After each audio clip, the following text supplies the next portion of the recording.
Welcome back, everybody, to the Upside Down on Horror with Nadia. I'm so glad we are back. Before we get into it, as always, please hit that like button, subscribe to the channel, share the stream with fellow Stranger Thing nerds. We are starting season 2 this today, so this should be fun. Season 2, episode 1 and 2. As always, I have a great panel with me. So with all that out of the way, let's get everybody in here. And nobody can see anybody. Here we go. Sketch. Oh, look who decided to show up. Toxic. Well, I was sitting in the green room. I don't know what you're talking about, bruh. Sure. I was in the upside down. I was fighting demons in the upside down. I was about to start asking if he was safe and if he was alive, but yeah, I mean, that looks like that sorts itself out. Well, gentlemen, we are back with a new person added. Blue has decided to join us. Yeah. You know, I love hanging out. We're crazy. I know. Well, because I always say, like, where everybody's busy. My tagline is blue collar, but everyone I stream with has jobs, and I love people who have jobs. But also, your replays help my Saturday be almost tolerable at work. Almost. You hate my job. Thank you. My craziness. Sketch, how are you? How's it going? Good. My life has been swallowed whole by Monster Hunter Wilds as of late. Oh yeah. Oh God, don't give me. I've already. Chris too. I've been taking breaks off because you go that rabbit hole. You know, it's like I got 100 hours in the first week, and I'm like, people, calm down, man. Go. I'm only got like 12, but I'm been on and off getting through the low rank story. I'm like, thank God it's over. Now the real game begins. Oh, definitely. Yeah. That's what Chris said. He said he's waiting to finish the storyline so then you guys can play online together. And I'm like, you guys are nerds, but it looks pretty cool. It is fun. We can totally play the story mode together, but I would totally be supportive if he just wants to experience the village story mode for himself, just to prove that he can do it. It's a lot more fun that way, in my opinion. You have fun. Now the little Palico cats, and they're all cooking dinner and stuff and smiling. I play Dreamlight on Switch right now. That's my crack cocaine right now. Not literally YouTube. Toonie, how are you? It's like what, 1 a.m? It is 6 minutes past 1 a.m. I am splinterful as always. Thank you very much. I hope you have a good big cup of coffee. Usually I drink tea. I don't have one with me right now, so at the end of the stream I'll probably just tuck myself into bed, to be honest. I'll get one in the morning. How British of you. Tea. Do you microwave your tea? No, I boil it in a kettle. Unfortunately, I'm not of the generation that uses a kettle on a stove. This one's electric. Oh, very cool. Toxic, being late as always. What's up, my friend? I was honestly just rebooting my computer and checking all the locks in the building to make sure monsters didn't attack me while we're doing this, because God knows I can't do 2 things at once. True. That's true. Well, we are going to be diving into chapter 1 of season 2, titled MADMAX. As the town preps for Halloween, a high-scoring rival shakes up things at an arcade, and a skeptical Hopper inspects a field of rotting pumpkins. I was telling Sketch and Toonie and Blue backstage, I completely confused season 2 and 3, which is great that we're doing this watch through. So without that, I just want to say hi to the chat. Toxic was in here early, but yet late.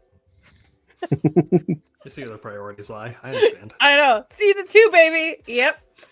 Rachel, as always, it's lovely to see you in the chat. Live in 60 minutes, just arrived in time. Rio, evening, sir.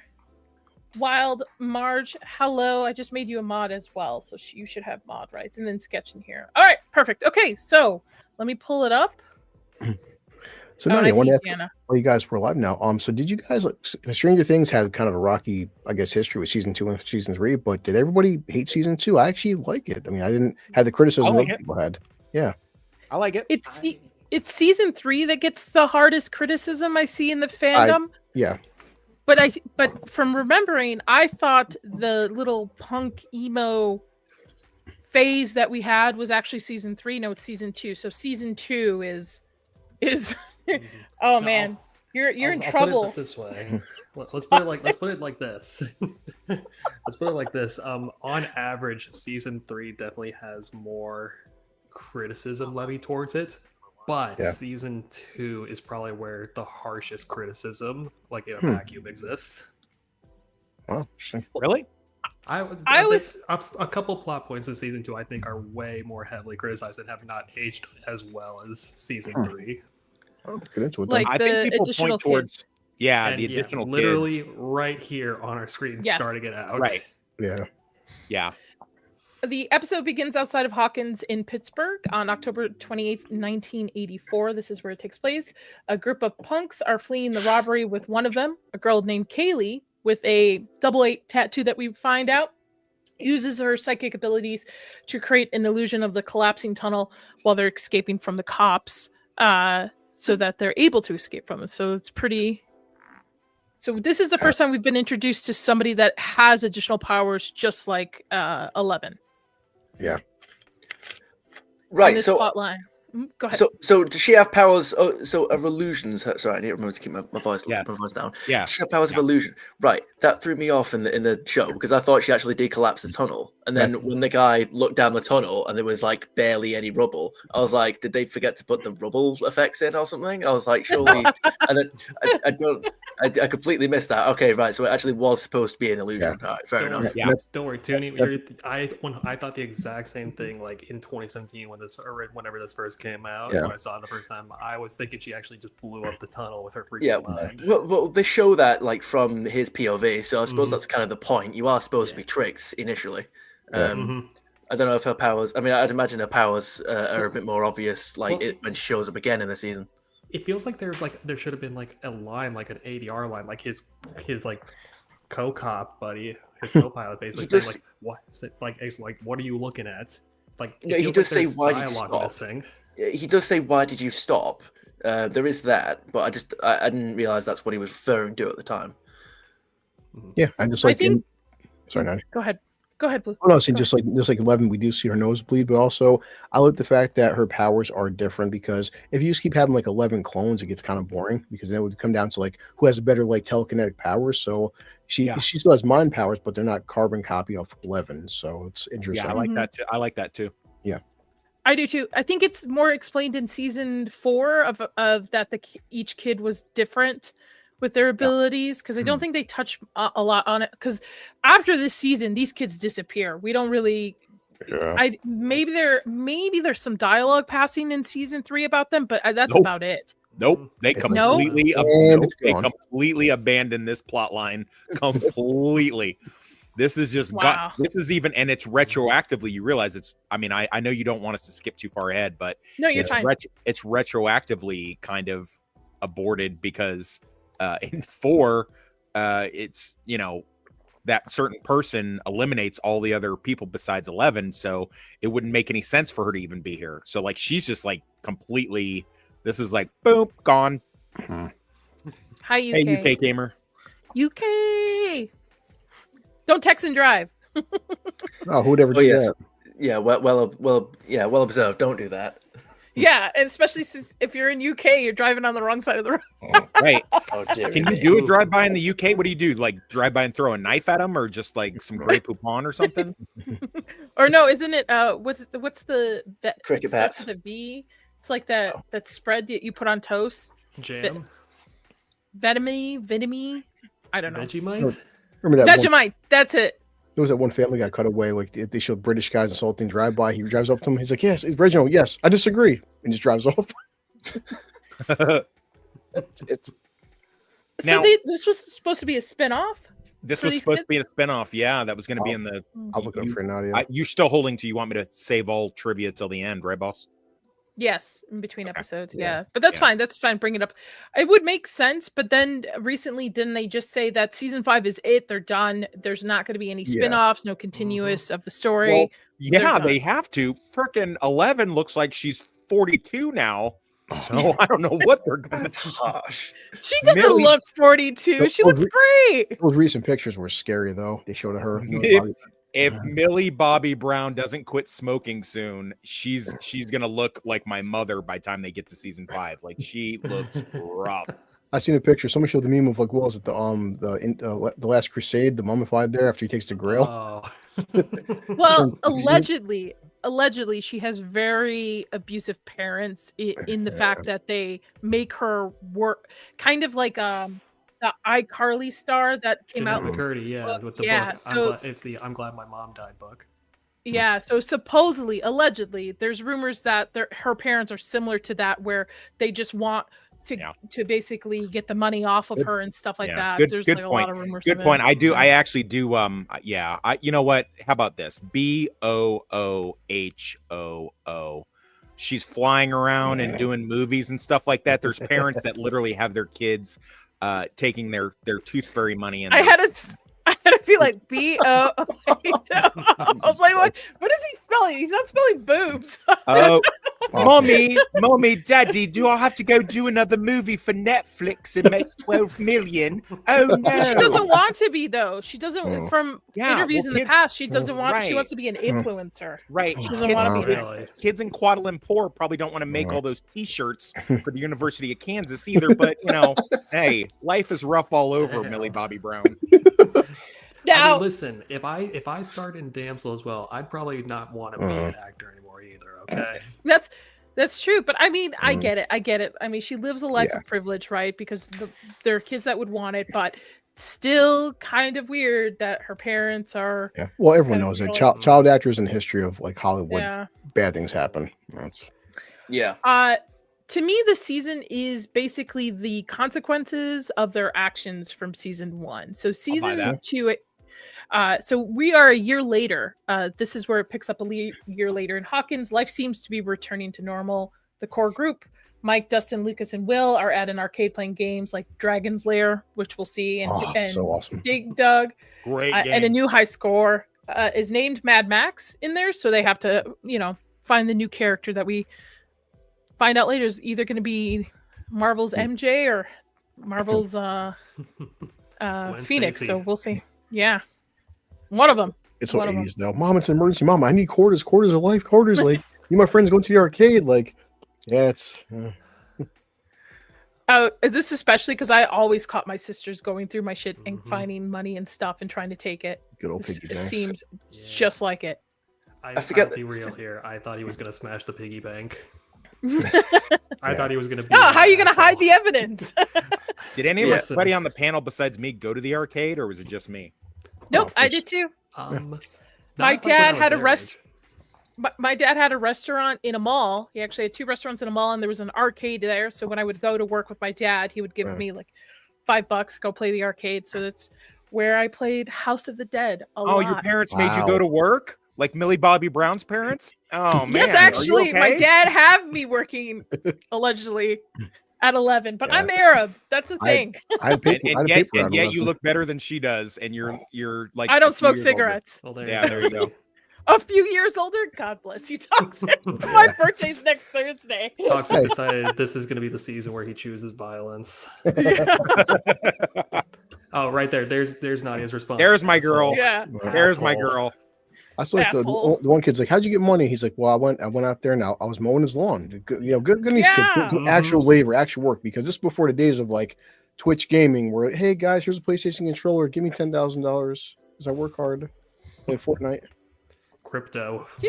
I was telling my husband, I was like, Streamers. our kids are gonna work early, like when they can work. Because I remember working at video stores. I always love gets you out of the house. You get to meet people, so it teaches them discipline. I do my so- son. My kids like, Dad, I want the new PS5 game or something. Want whatever, Monster Hunter. Okay, no problem, buddy. The Mhm. backyard, we have this thing called leaves. There's rakes. There's I'll do it with you, but like, you're not just getting a new PS5 game. But this isn't.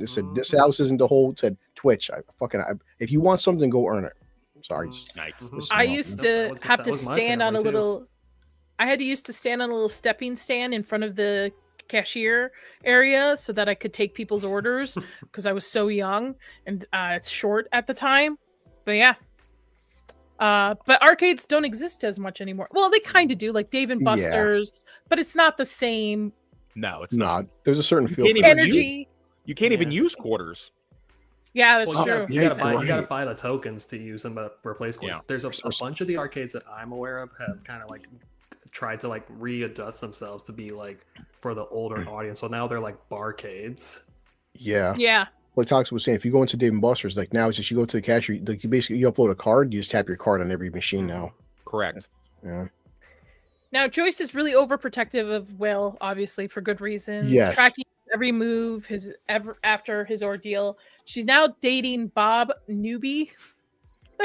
Samwise mild- Gamgee. Bob team. Yeah. A mild-mannered Radio Shack employee signaling a Miss shift Radio towards Shack. stability. Bless So- Radio Shack. I know. Radio It's for been those- 3,000 years. Great. Now we have to explain to the audience what radio That's Shack what is. Radio Shack is. Radio Shack is pre-Best Buy, I would say, right? Where Pre- you would oh, go yeah. and Yeah. get your batteries, your stuff. All your different This is, let me tell kids, this is an era before HDMI cables existed. Okay? Yes. You had 5 different cables that you could plug into a device, and none of them would be the one you needed. Things were not uniform. There was no USB, no Thunderbolt. CRT. You're fucked. Shut Not down. hardly even a CRT. To be 2017. fair, it's yeah. actually pretty impressive that Joyce is letting him out.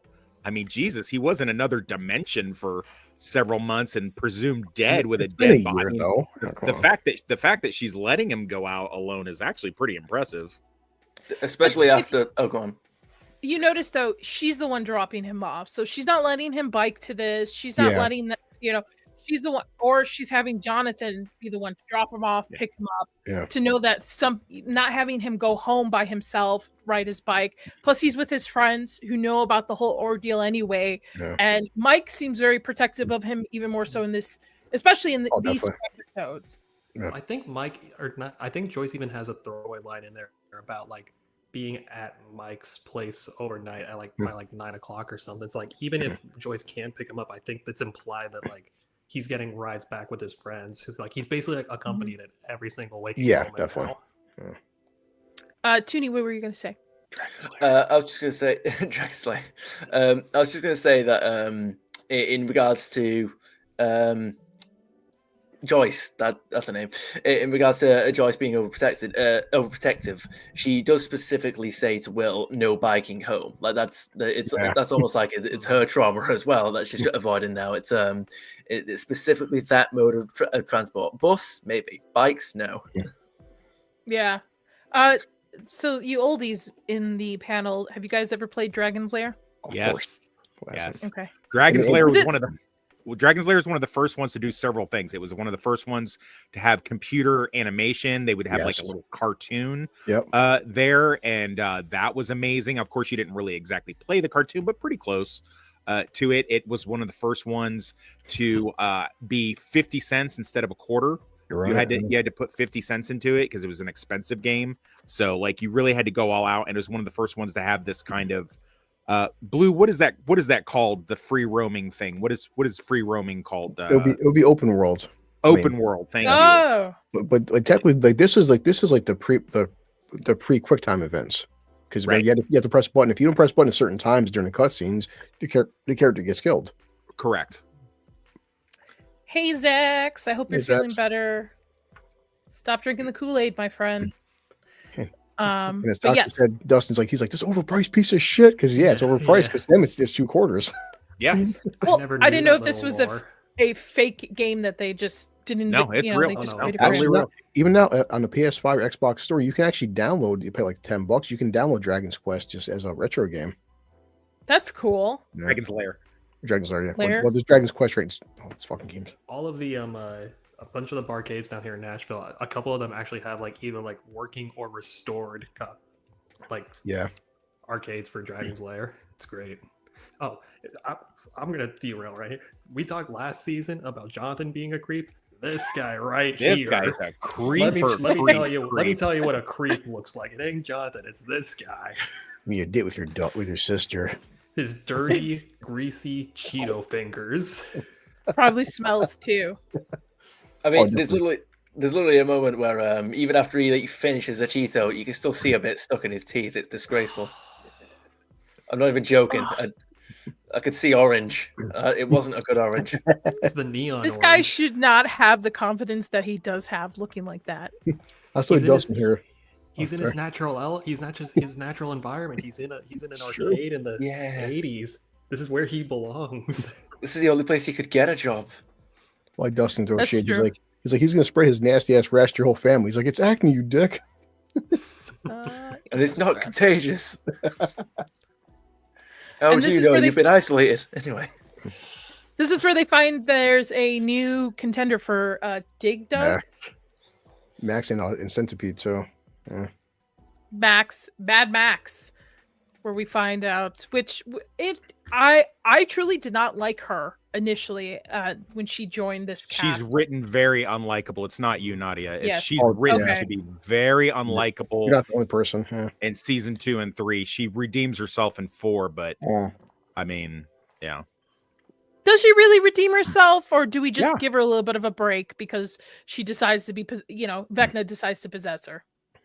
I think like if you get snapped in half, I think that brings you back to spoiler alert. I think that Wait. kind of brings you back into the good side. I think she's pretty likable in season 4. That sounds very much BOOHOO. Boo hoo. Got snapped in half by Also, Vecna. Jesus, I guess you don't work in healthcare or anything, do you? Yeah. a small piece of dialogue with because Dustin's telling the kid there he's busting his balls. He's Mhm. like, he's like, oh, you want to go to his sister? He's like, yeah. With like, what do you make? Like $2.50 an hour? Like, think about that, making $2.50 That was an money. hour. Jesus, That was money back then. boy. Damn inflation, man. 45. That's a zombie. Yeah. And this is also where Will sees his first upside down, where he goes back. Yeah. He has a brief vision of a stormy like sky with massive shadow creature, And everything just Uh, flashes like. suggesting lingering trauma or a new threat. Which is interesting because I thought the Mind Flayer played out more in season 3, but it does. It's just Yeah. season 2 kind of builds it up. I know there's an encounter with it towards the end of this season, but there's also like a bigger encounter with the mall in season 3, right? The mall is season 3, I Right. believe. Yes, So yeah. I think Yeah. the original plan was that the Mind Flayer was actually supposed to be like the head honcho, big bad evil guy, use Yeah. D&D terms, of the whole series.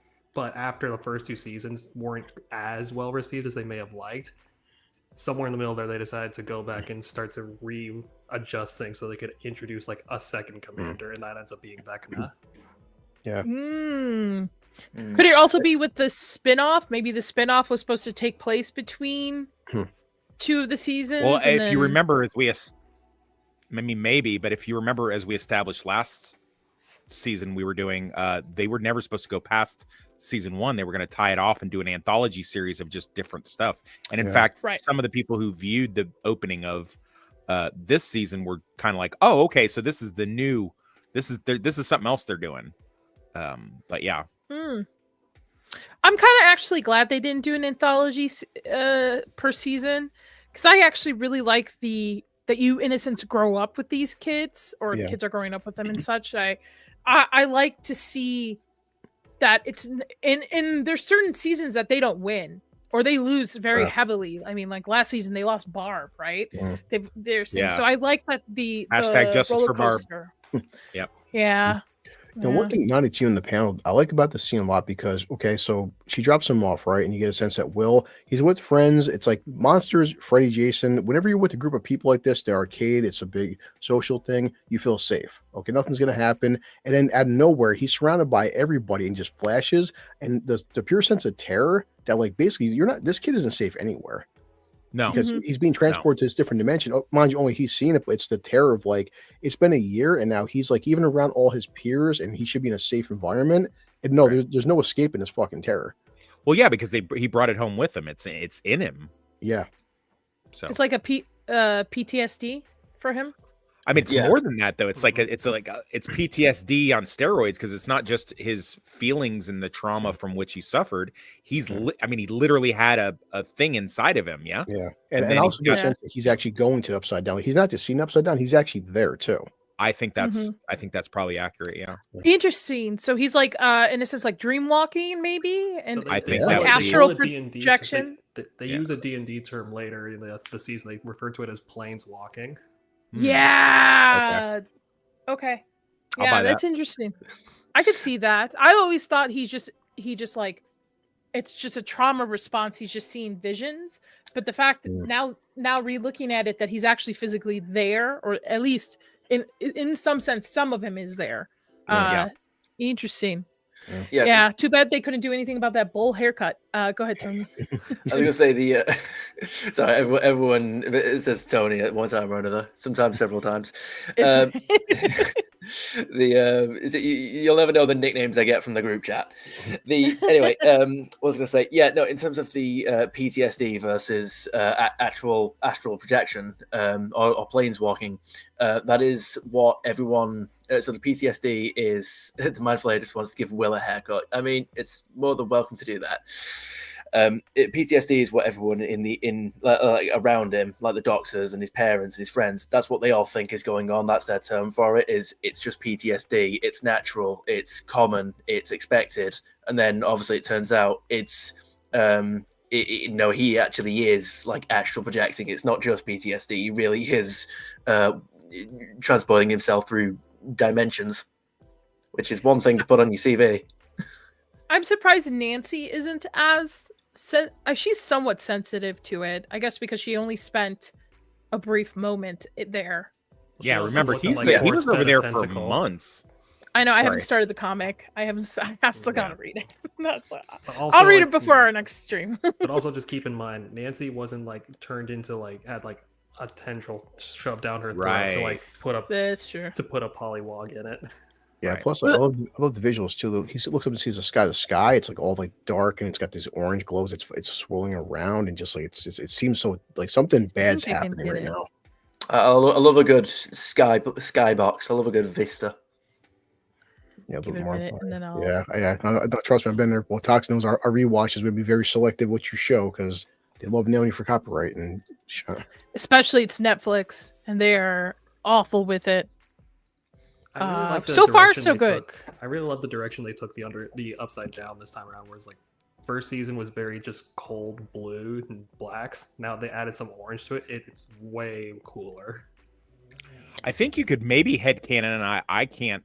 Besides me just spitballing, I think you could maybe headcanon that in the first season maybe it was just blue, and now it's sort of evolving. From what we know of the series as a whole, I think it wouldn't be too far-fetched to think that at this point the upside down in and of itself is evolving and turning into something else. There's still a bunch of questions that they really haven't answered about what exactly is the upside down? Why is it stuck on the state in 1983? Look at colors. How did the Mind Flayer get in there? Well, in terms of the Mind Flayer being in there, I assume that they're probably going to go for the typical. It's like an eldritch god that's always been there. But in terms of why the upside down is stuck at this time, I wouldn't say that it's stuck at this time. I think they're probably going to go for the explanation that whenever we see. Whenever we do, you hear stories about people who go missing and their bodies are never found, I feel like that's what they're going to go for. The creatures in the upside down, that's what happens to them. The reason why we never find people that go missing, not even their bodies or remains, is because that's what happens to them. They end up in the upside down, and that's where the creatures get their food from. And then That's a pretty interesting theory. That I could see that. Interesting. Because don't we find out later, like it opened another one in Russia? Like I know we're getting way ahead, seasons ahead, but they opened different portals in different areas of the Earth world. Yeah. World. Sorry, The, sorry. I had my infusion earlier. I'm still wearing off. I get like a 50 milligrams of Benadryl through an IV, so I'm still waking up. Nice. Understandable. Have a nice day. Yeah. Yeah. Before the next scene transition, before Will, so Will's looking up, and this kid, he's still a kid, and even though it's been a long time, the kid has got pure terror in his eyes. Like this is a horror show. Yeah. Toonie, sorry. Go ahead. Finish your. I don't know if I was going to say something. Okay. I don't know. All right. Oh well. All good. All good. I still love the fact that even though it's a little bit of a bigger budget this season, the continuity of being in the 80s. Mind you, I didn't grow up in the 80s, so you guys can debate it, but really well with the outfits, the setting, hair designs throughout it. Pretty good. A small town vibe, like Bean Talks just talked about Reacher in a season. There's a certain vibe that no matter what decade, small towns got a vibe to them. Yeah. There's certain small towns in 2025 that any of us would walk into. You still think these guys living in the 80s. Yeah, if I had my camera on and I was facing it towards the street through my my office window, you guys would basically be looking at Hawkins. It's basically looks like that. I miss living in a town like that. I used to live in Grand Ridge, Illinois, population of like 500 people. Yeah. Only had one bar on the border because it was a dry town. Yeah. Oh my God. I like that kind of stuff. So Hopper is still the chief.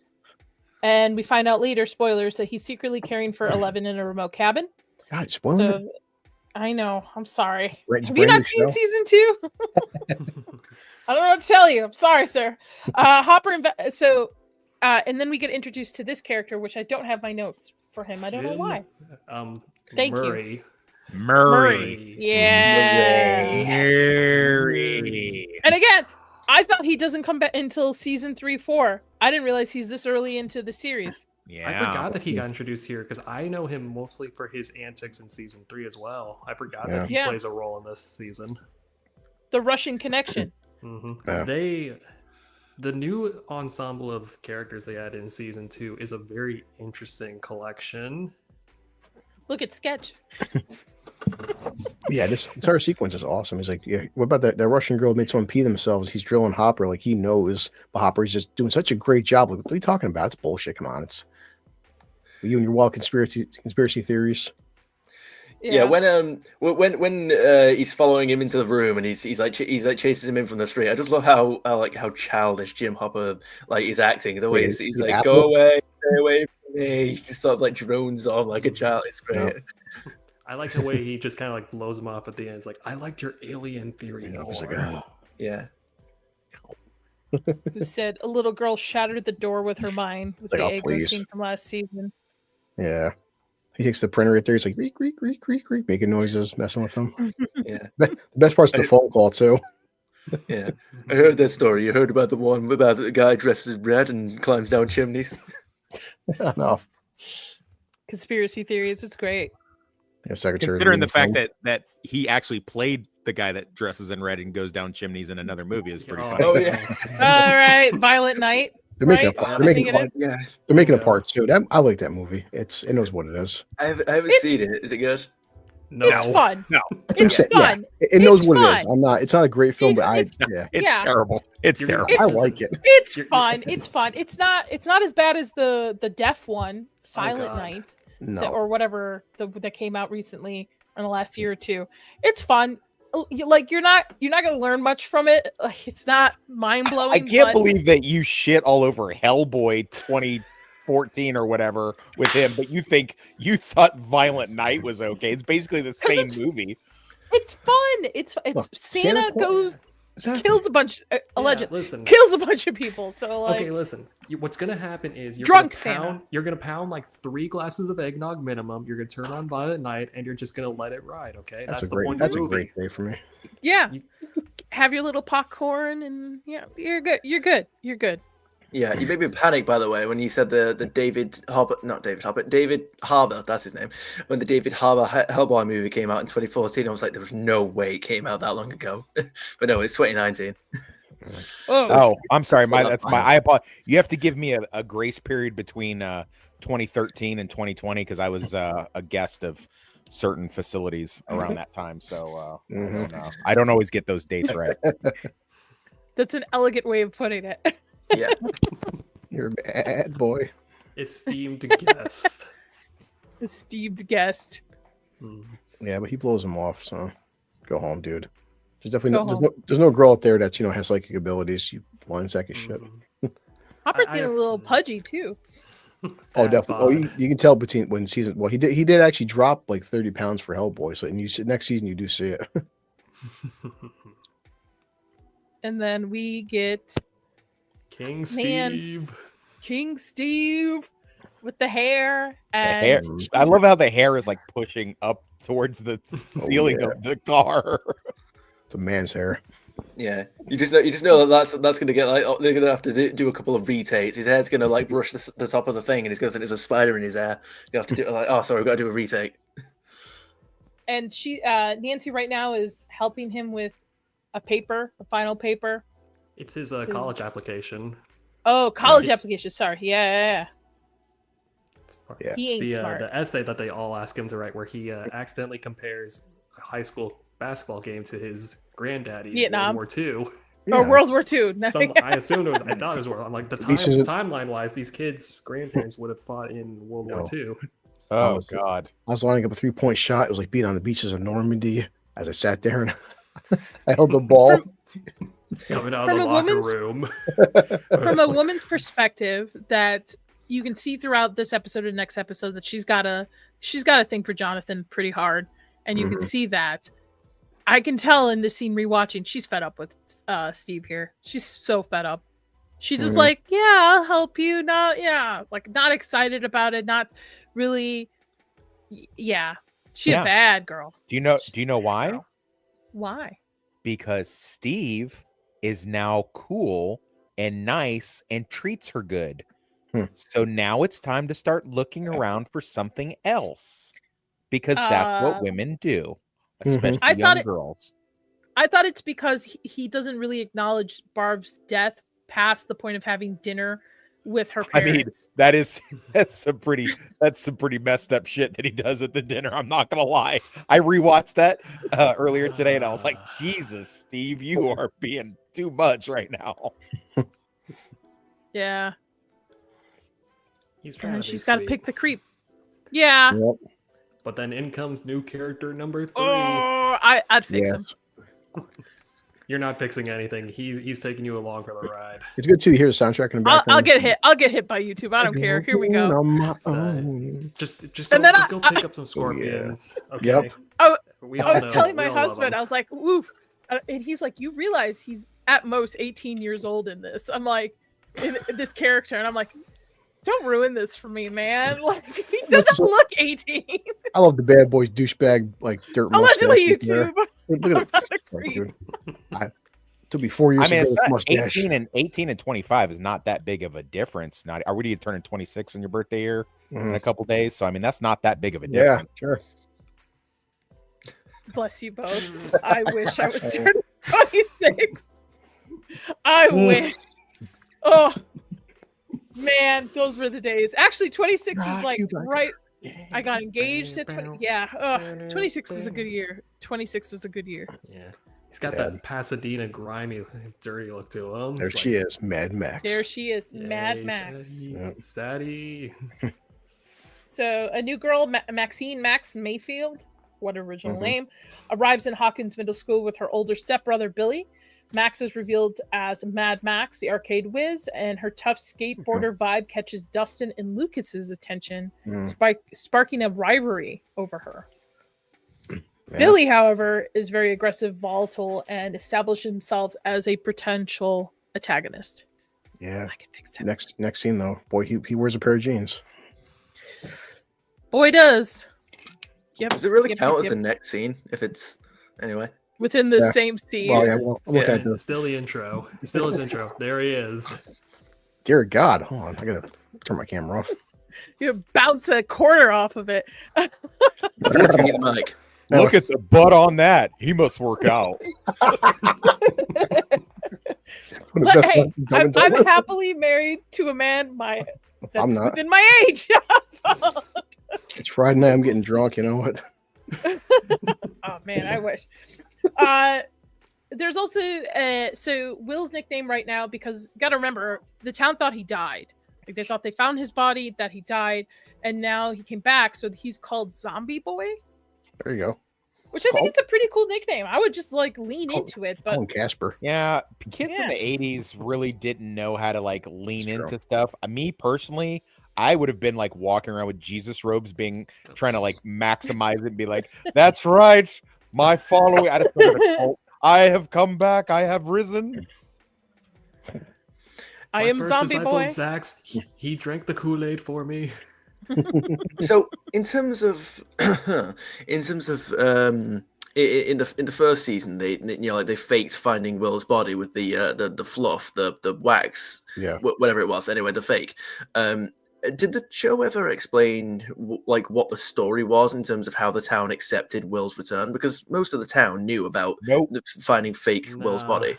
Nope. They kind of brush past that, right? There's no nothing.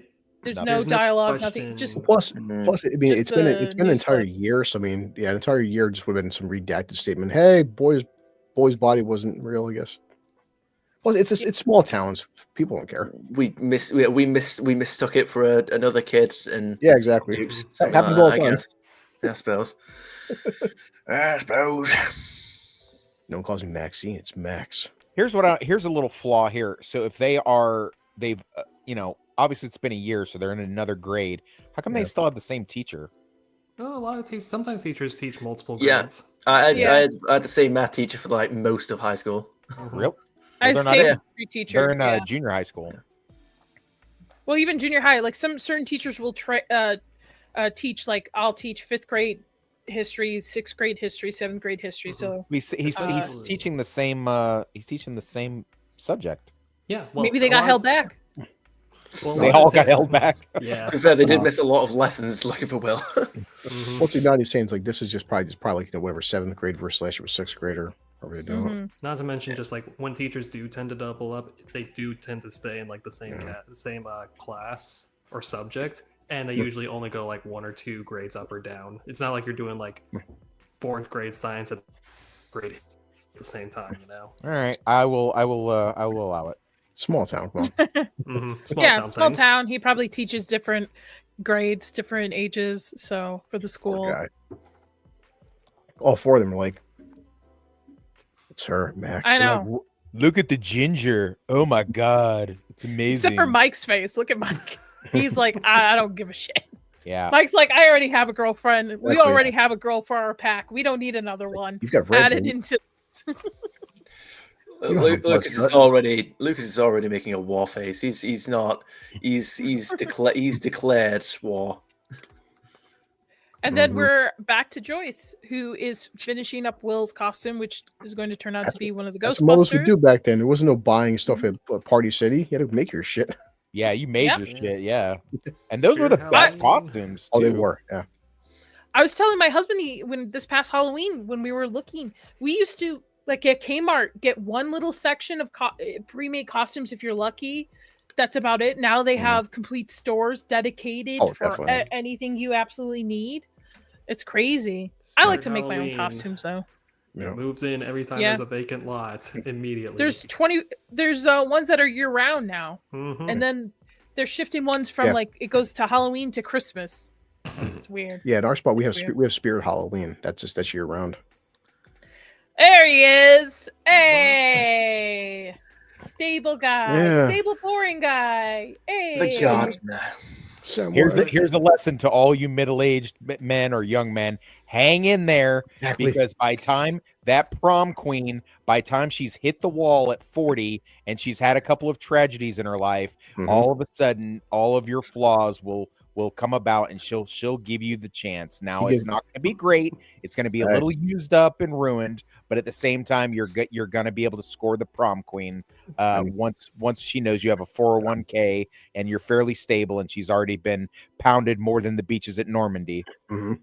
I'm totally fine But with why not enter up with Hopper? Bye, Rachel. Have a good night. her and Hopper. They Uh, don't have her and Hopper don't have that. They got a good friendship. Yeah, No, there's some sexual tension there. Not from Hopper. He's like he can do better. Wow! Wow. Well, he's Hellboy. there is that. Yeah, to be fair. I mean, he is I also forgot Red Blue. Guardian, so I have corrupted Blue. We've been streaming a lot together lately. Yeah. Come on, Sam. Look Okay. at Sean Astin. He's punching up right now. I will say though, I mean, I don't know if I'm alone here. I don't know if the show has just, I don't know, brushed her up with effects or something like that. But I don't know if I'd say Winona Ryder has hit the wall. Not the phrase I'd use. Gosh, no, Don't she's know. good Yeah. looking. She's good looking. for I her think he means the character Joyce, not so much. Yeah, not Winona Ryder. Winona Yeah. Ryder's still a smoke show. No, I mean Okay, Joyce. all right. Yeah, Joyce. Joyce is has. the wall. All right. Yeah. Hey, maybe sometimes crazy wants stability. I mean, look at me and my husband. Sometimes you just want, a stable, really good guy. who's Well, Nadia, perfect. you're far from hitting the wall. 26 is really early. It's more Oh! like when you're in your 40s. Stop buttering me up. It smells like bullshit in this panel. I know, right? But yeah, Bob, poor Bob. I will say I did shed a tear towards the end of this season What? when he. Fucking Oh. Spoilers. Sorry, I didn't say anything. I just said I shed a you tear. don't know. Yeah, I've got You things to don't say know. about that scene. Listen, He's just like, He's oh look, gonna- there's a green one. I don't like scary movies, please, Mr. Mom. God, he's such a dork. I love him. I love Bob so much. Yeah. But this is cool. We're here. So they're getting the after effects of the upside down coming to our world. Yep. Yeah. I had to stop and look at the trees when they had the maggots on the trees and figure out how did they get those maggots to move without it being CGI'd, because it didn't look CGI to me. And the only thing I could think of was whatever gel substance they used to smear the trees was loose enough to make those guys like kind of move down the tree to make it look like they're actually moving, or they used real maggots. That could be a thing too. I don't know. I mean, maggots don't hurt you if you put them on, as a prop. They're actually sometimes used to clean up wounds I'm and stuff saying. because they eat the dead skins and things. Yeah. So I've been listening to a lot of true crime. But yes, Hopper's called to one of the local farmers, and his entire pumpkin patch is like this. And he actually thinks it's another farmer that might have poisoned his patch too. That's local. Wish you guys would And- do, man. Yeah. They're all Evil slimy Eugene. and moldy. Blech, evil Eugene. That kid, by the way, is it this episode or the last episode? The next episode, when Hopper's it was the next episode when Hopper's looking around at night and one of the farms with his gun out, and that kid shoots, and I'm like, that kid is really lucky that Hopper waited for a second, just for a moment before actually shooting and just shooting in. Especially because I wouldn't blame him, because he's got the trauma of season 1, right? He thinks there's like some kind of creature probably. He's being hesitant, so that kid just shooting up in the air. I'm just like, wow. Yeah, You're I mean lucky, they play kid. off they play off that in this episode in a minute when he goes into the wheat field. Like he says, "Have you got anyone working in that wheat field?" Because he thinks he hears like a noise, and then he goes in, and then he draws his gun, expecting to see, I don't know, like a demogorgon jump out, and then he sees he hears a crow, and the crow starts like what's the noise that a crow makes? What would you call that? Like just a crow? Caw-caw. Yeah, it starts caw-cawing at him. And I want to watch Evolution now. Makes a noise at him, and he goes, "Yeah, screw you too." Can I help you? Can you Wow. hold on one We second? got, Cat. we got cat Oh posted. no! She hit my mouth. No. Pause Go it. ahead. Shut down. Oh jeez! It was the Where's cat's the Cat's cat? gonna fault. get you. Don't shut us Yeah. down, Netflix. Netflix's eyes start glowing red. I can hear the Guardian music from Breath of the Wild starting up. It's targeting you. You guys think we're hearing that Hopper's being too paranoid in a sense? Because it's like it's a crow, but like, is it that because he's military trained, or is it because he knows what's out there with the Upside Down? I don't think at this point, I don't think you can take anything for granted. I mean, once you've been to a bizarro upside down portal world and you've seen monsters and pulled monsters out of kids' mouths and things like that, I don't think you can really, it's kind of out the window now. Now you're in that bizarro world land. So I don't think you can really take that. I mean, I was a big defender of last season. I was a big defender of Hopper using regular cop logic in order to solve the things that were unsolvable and unexplainable. But this season, I think he's kind of within its right. And you know what? To be fair, I hate to just throw this around because I hate when it's thrown around. But Hopper has some trauma too. He had to go there and save that little boy's life in this alien world, and he risked his life a bunch of times. He had assassins coming after him, and soldiers and all kinds of stuff happening. So, I mean, him being a little on edge and trigger happy, I think is pretty excusable. Yeah. As I would say, because Hopper pre season 1, it's a small town. I mean, he's not worried about a pumpkin patch, something jumping out at him. It's just a small town. It's just where some bad pumpkins. Now, after what the fuck he's seen, he's always on edge now. Yeah. Yeah. Man. Stupid bird. And we're back at school. I think Jonathan kind of grew into that awkward haircut. Yeah. Oh, is Jonathan growing on you now? A little bit. Yes. A little bit. I still think towards season 3 and 4, they really don't know what to do with him. They don't really know how to 100% do not. move his character forward. I think as soon as these two get together, they also don't know how to move their relationship forward. Because the whole point of the season is like, will they, won't they get together, back and forth, right? It's teased at least through this episode, the next episode. So like once they get together, I think they don't know what to do with the two. I heard another YouTuber spout that it would have been a lot better to have a couple more, not go all Game of Thrones deaths with this show, but at least have some stakes in it instead of just bringing on that random new character that we wind up liking each season and killing them off. Maybe kill off a couple main characters like Jonathan. Like I think that would have worked better. And I'm not saying it because I dislike his character or the actor that plays him per se, but I think that would kind of raises the stakes up a little bit. Jonathan, they do the will they, won't they, and then he gets killed by something, and then that kind of, emboldens the rest of the group and makes them, a little tighter. But they just kept expanding the cast and they kind of overplay that card with, hey, cool new character that everybody kind of likes. Guess what? We're gonna kill him off. So. Yeah, because the furthest they do with it is with Max by injuring her so extremely, and then Lucas, who ends up in the coma in season 4. Is it Lucas or Max? That's Max. Max, yeah. So that's the furthest they've done with the main cast. Instead of like even killing off one of their parents would affect it too. Yeah, why can't the dad, Nancy's dad die? Like he can go. We can all agree that he can go. He's worthless. There's more Sunji than a chicken left for everyone else. Hopefully all of them. Hopefully they're all gonna get murdered off in 5, and they're gonna really go hard on it. Well, this whole scene is about Jonathan and her, and she wants him to get out there and go to this party. And to be honest, what he was saying sounds more like a fun night to me. Like, oh yeah, totally. Like, I'd love to go home, just get pizza and just watch my favorite movies and just hang out. Like, to me, that sounds better than getting shit at a party. And I think in a way she's trying to make him more of an have a little bit more of a invert social life, kind of like Steve. Yeah. So trying to get the best of both worlds. Oh, Carl Urban is in. He was in my chat yesterday too. Hello, shouldn't you be filming The Boys, sir? Yeah, taking a break. Final season. Yeah, final season. You don't all the work he needs. For Well, the boys. I hate to beat a dead horse here, but I believe that what Nancy Walkham Down Wheeler is doing, she's trying to change one guy into something that she wants and trying to change the other guy into something she thinks she wants. And then when she changes them, she doesn't want them anymore. Yeah, because she kind of plays that off that she doesn't want to be with Jonathan anymore. Towards it's either because she's bored because she changed him into the thing that she wants.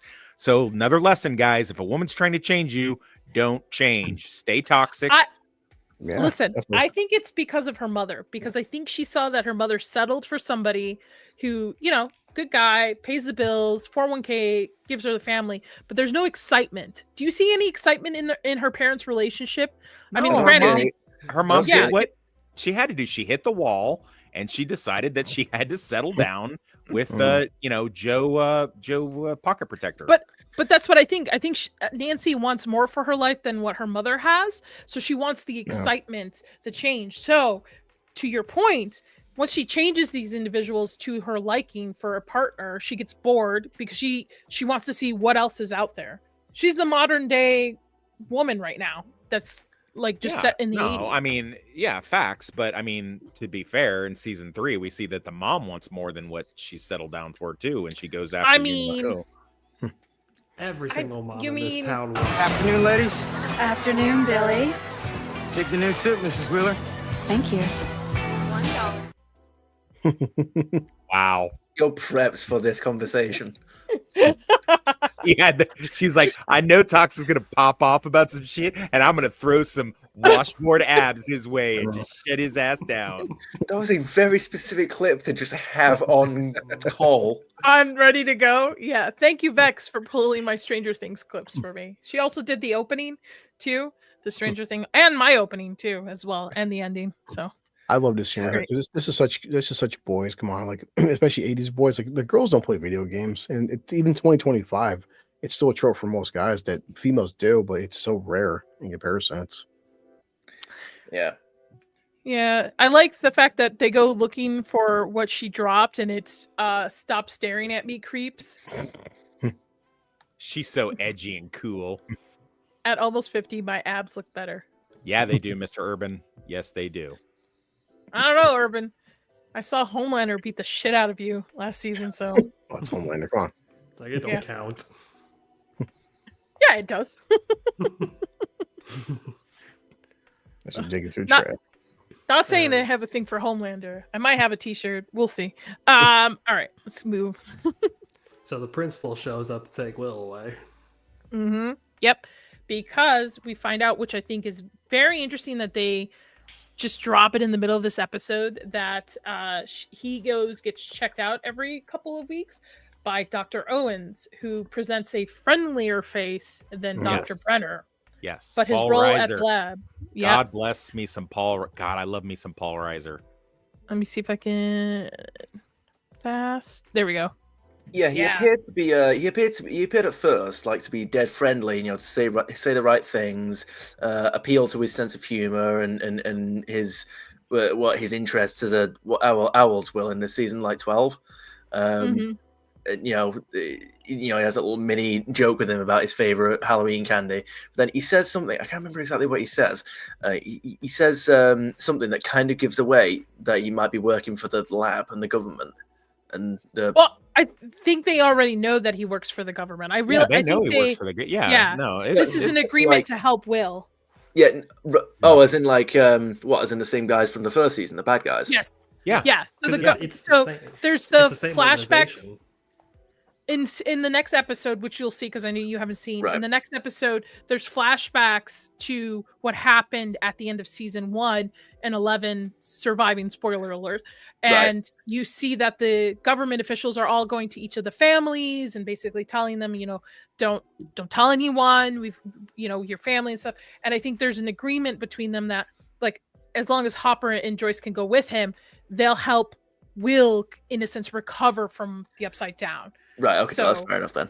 That I was thrown off for a second too when I first saw it, when it zooms back out and it shows the government guys watching the session from it. I was like, oh, so they're watching again. No, it turns out like there's an agreement between them. Yeah, Mm. it's like a détente. It's like a détente between them. It's like we're not gonna expose your Stephen King The Shop organization, but but you won't like bury all of us in a shallow grave somewhere or make it look like we all killed ourselves type thing going on. So it's kind of that, and in return we'll let you keep doing experiments on my son to see if this big bad is going to come back. And they switch up tactics. This guy's we find out later he's a full-bird colonel in the military, with the Department of Science Intelligence. He's basically Brenner's counterpart, but he just does things a different way. I believe it or not, I mean, I cynical as I may be, I believe him I think he's a good guy. I think he probably does care about the kids. I don't think it's an act. I think he proves that in season 4, but I mean, even here, I found him to be pretty genuine. I think he worries about the kid, and I think he's worried about the big looming potential threat and what is going to happen with that and how they're going to respond. So I found him to be pretty genuine. I agree. I agree with you. I think where Brenner, I think it's more of a selfish attitude towards it. Like, I want to make sure we're getting this. I get it no matter what, right? Whoever we have to sacrifice, where he's like, we got to clean up this mess. We got to make sure things are okay before we continue anything. And he genuinely cares that to see, from what I picked up, that Will gets better too. So yeah, I completely agree with you. Not to mention, he knows that Hopper and Joyce doesn't know the fact that this stuff it hasn't gone away in the past year. In fact, this is the cleanup part right here. Right. So, Well, they're on a need to know basis. They don't really need it. I mean, what value from their perspective would telling Hopper and Joyce do? Like, that's not going to do anything. I mean, not really. Not from their perspective. And honestly, I can't think of a real positive reason to tell them.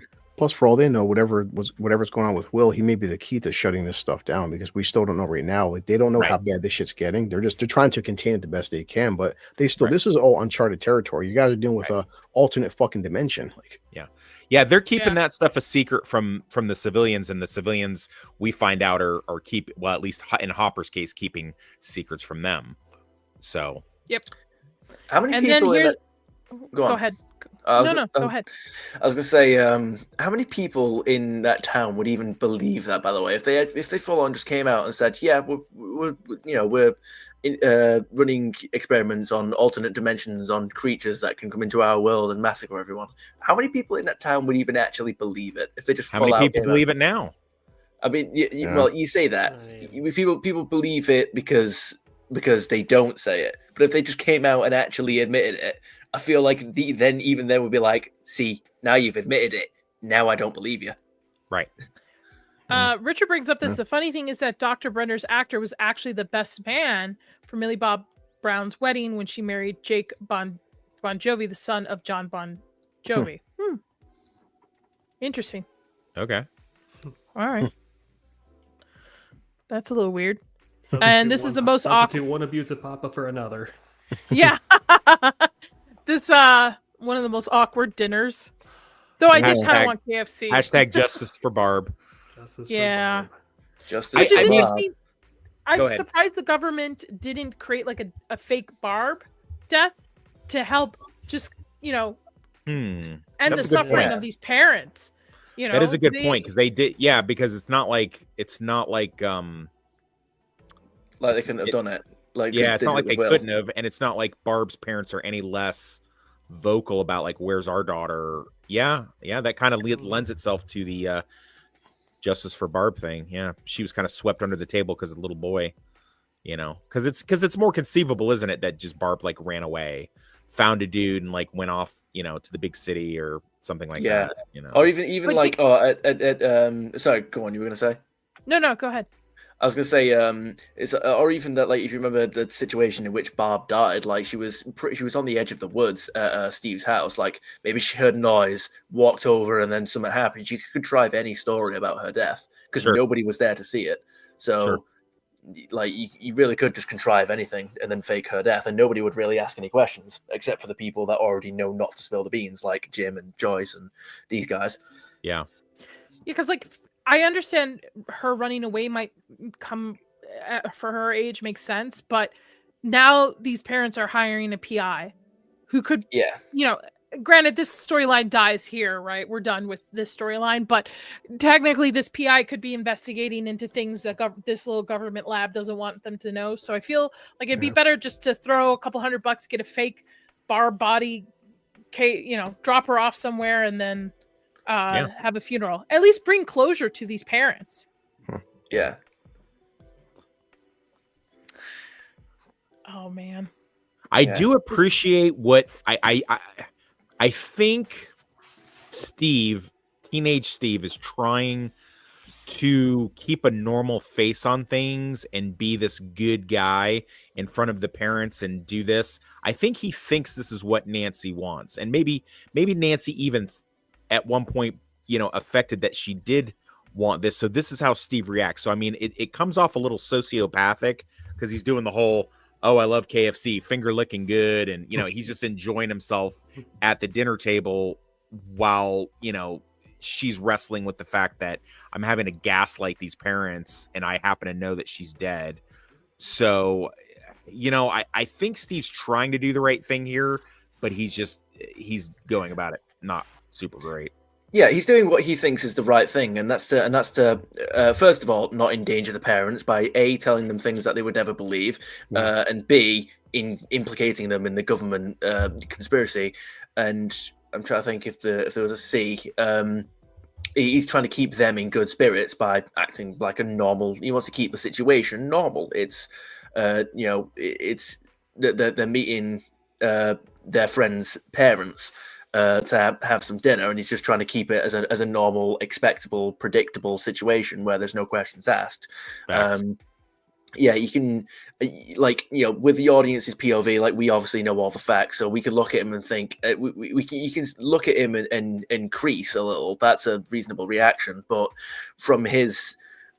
In his position, I think it's very clear that there's no ill intent whatsoever on his part. He's trying to, it's a decision he made to try and keep the situation as calm as possible.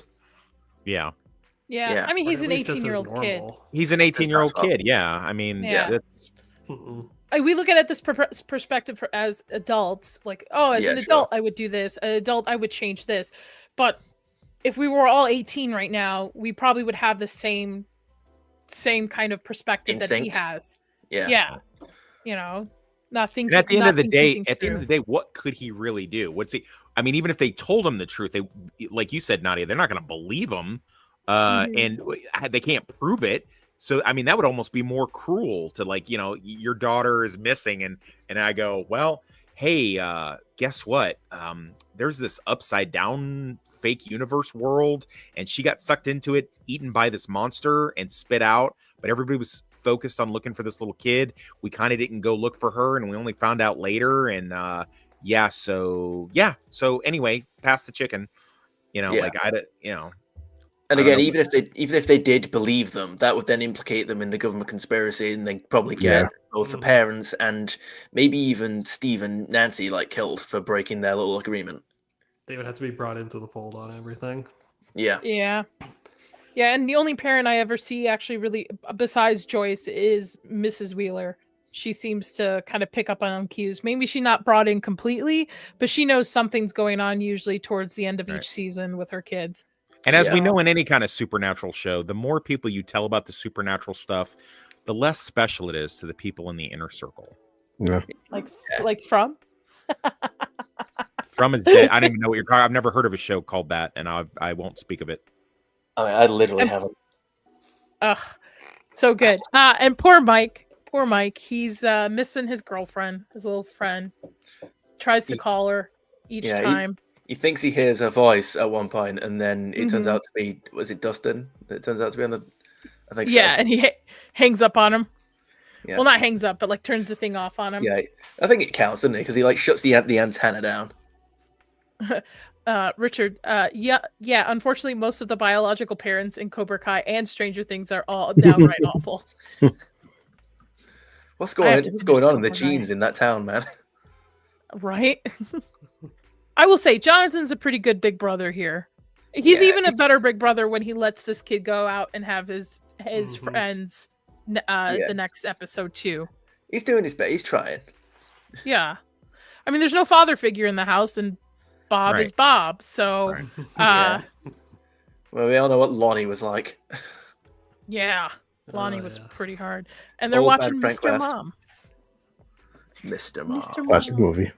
Because nothing's scary, guys. Nothing's I- scary. So Dustin, And it's like the one with Dustin with his teeth. He's got his brand new teeth now. And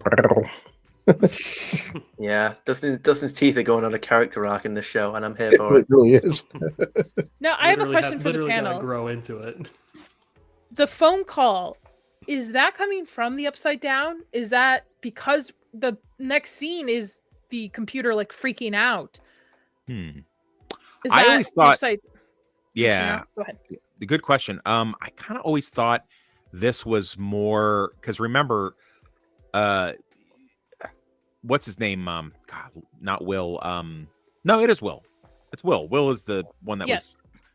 Yeah. Will brought back the as much as he was over there, and he's like time slipping or whatever you call it, going over there. The thing is back over here with him. The mind Yeah. flare starting. So I guess I kind of assumed that was the mind flare flexing some, real world abilities through him. I guess that's what I the thought. reason the reason I ask is because they send people into the Upside Down to fix something that fix all the lights on the computer. So that's why I'm thinking over there is going haywire. So one of the connections last season was the phone calls to Joyce at the house. So I felt like the Upside Down was just kind of reaching out to wherever it's already has those lines. Yeah. That's Yeah, what I don't know. Beyond that, I'm not 100% sure. I don't know if that gets revealed. I've watched. I'm doing like what we did last season. I'm just watching them 2 at a time before each stream. So I have seen them all before, obviously, but I'm kind of just rewatching them to it like I'm watching them again for the first time. It would have been really great if they had like a little scene in the middle where Joyce does pick up the phone and it is like a crank call or something. Or Yeah.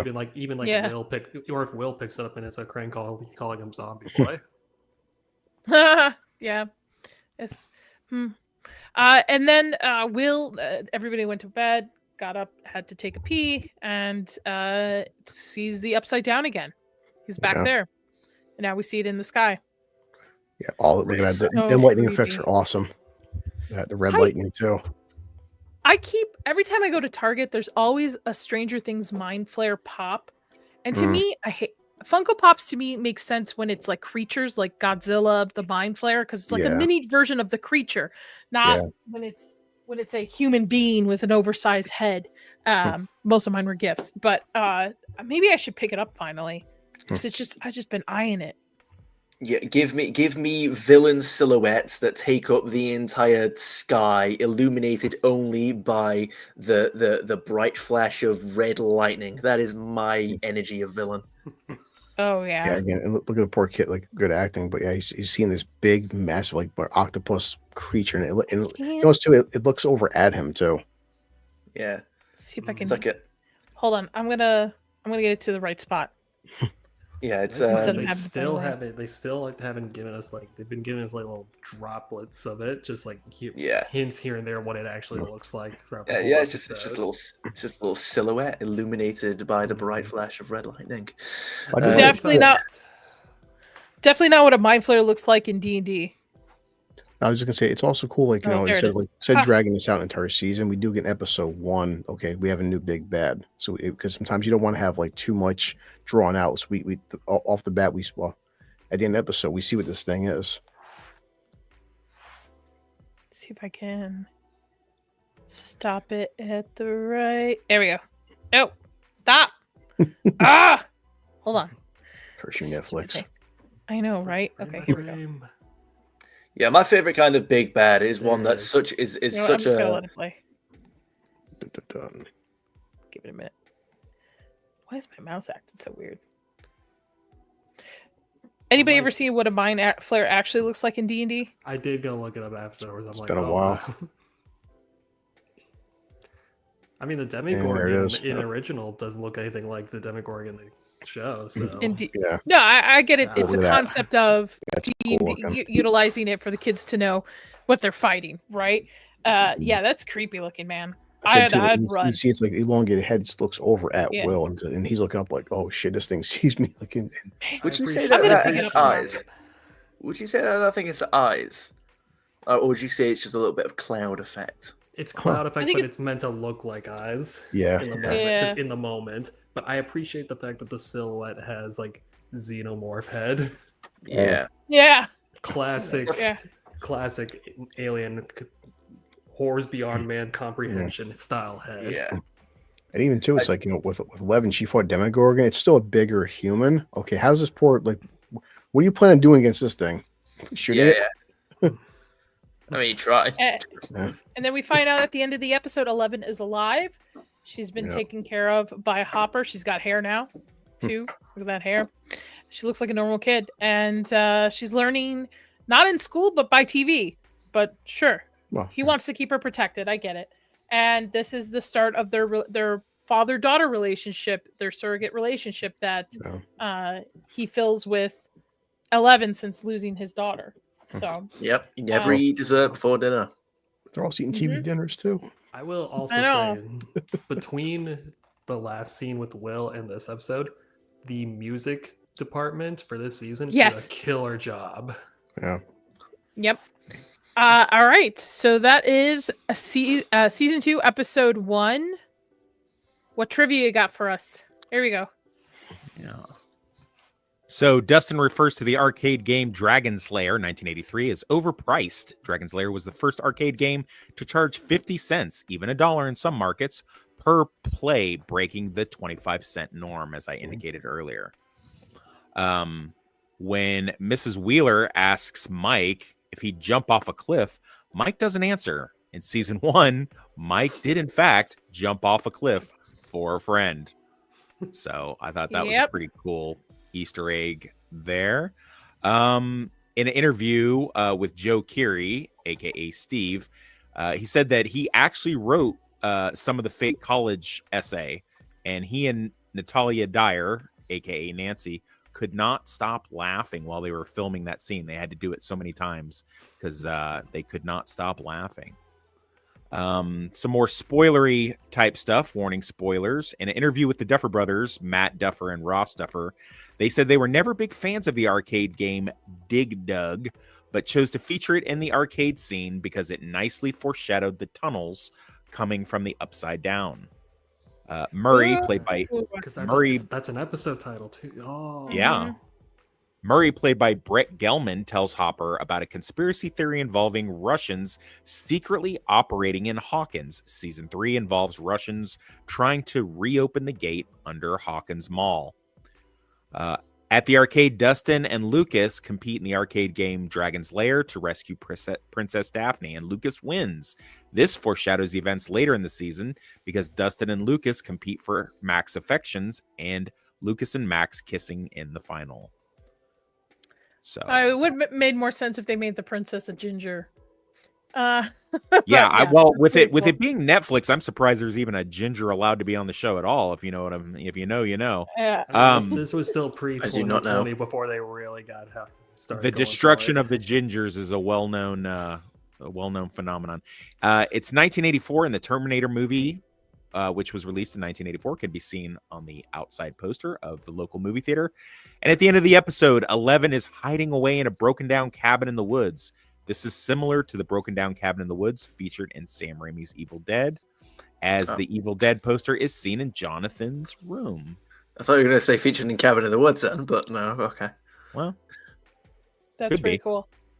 Yeah, that's the good juiciest of the For this episode. for Very this cool. episode, yeah. Sketch rating thoughts on this episode before we get into episode 2. Okay.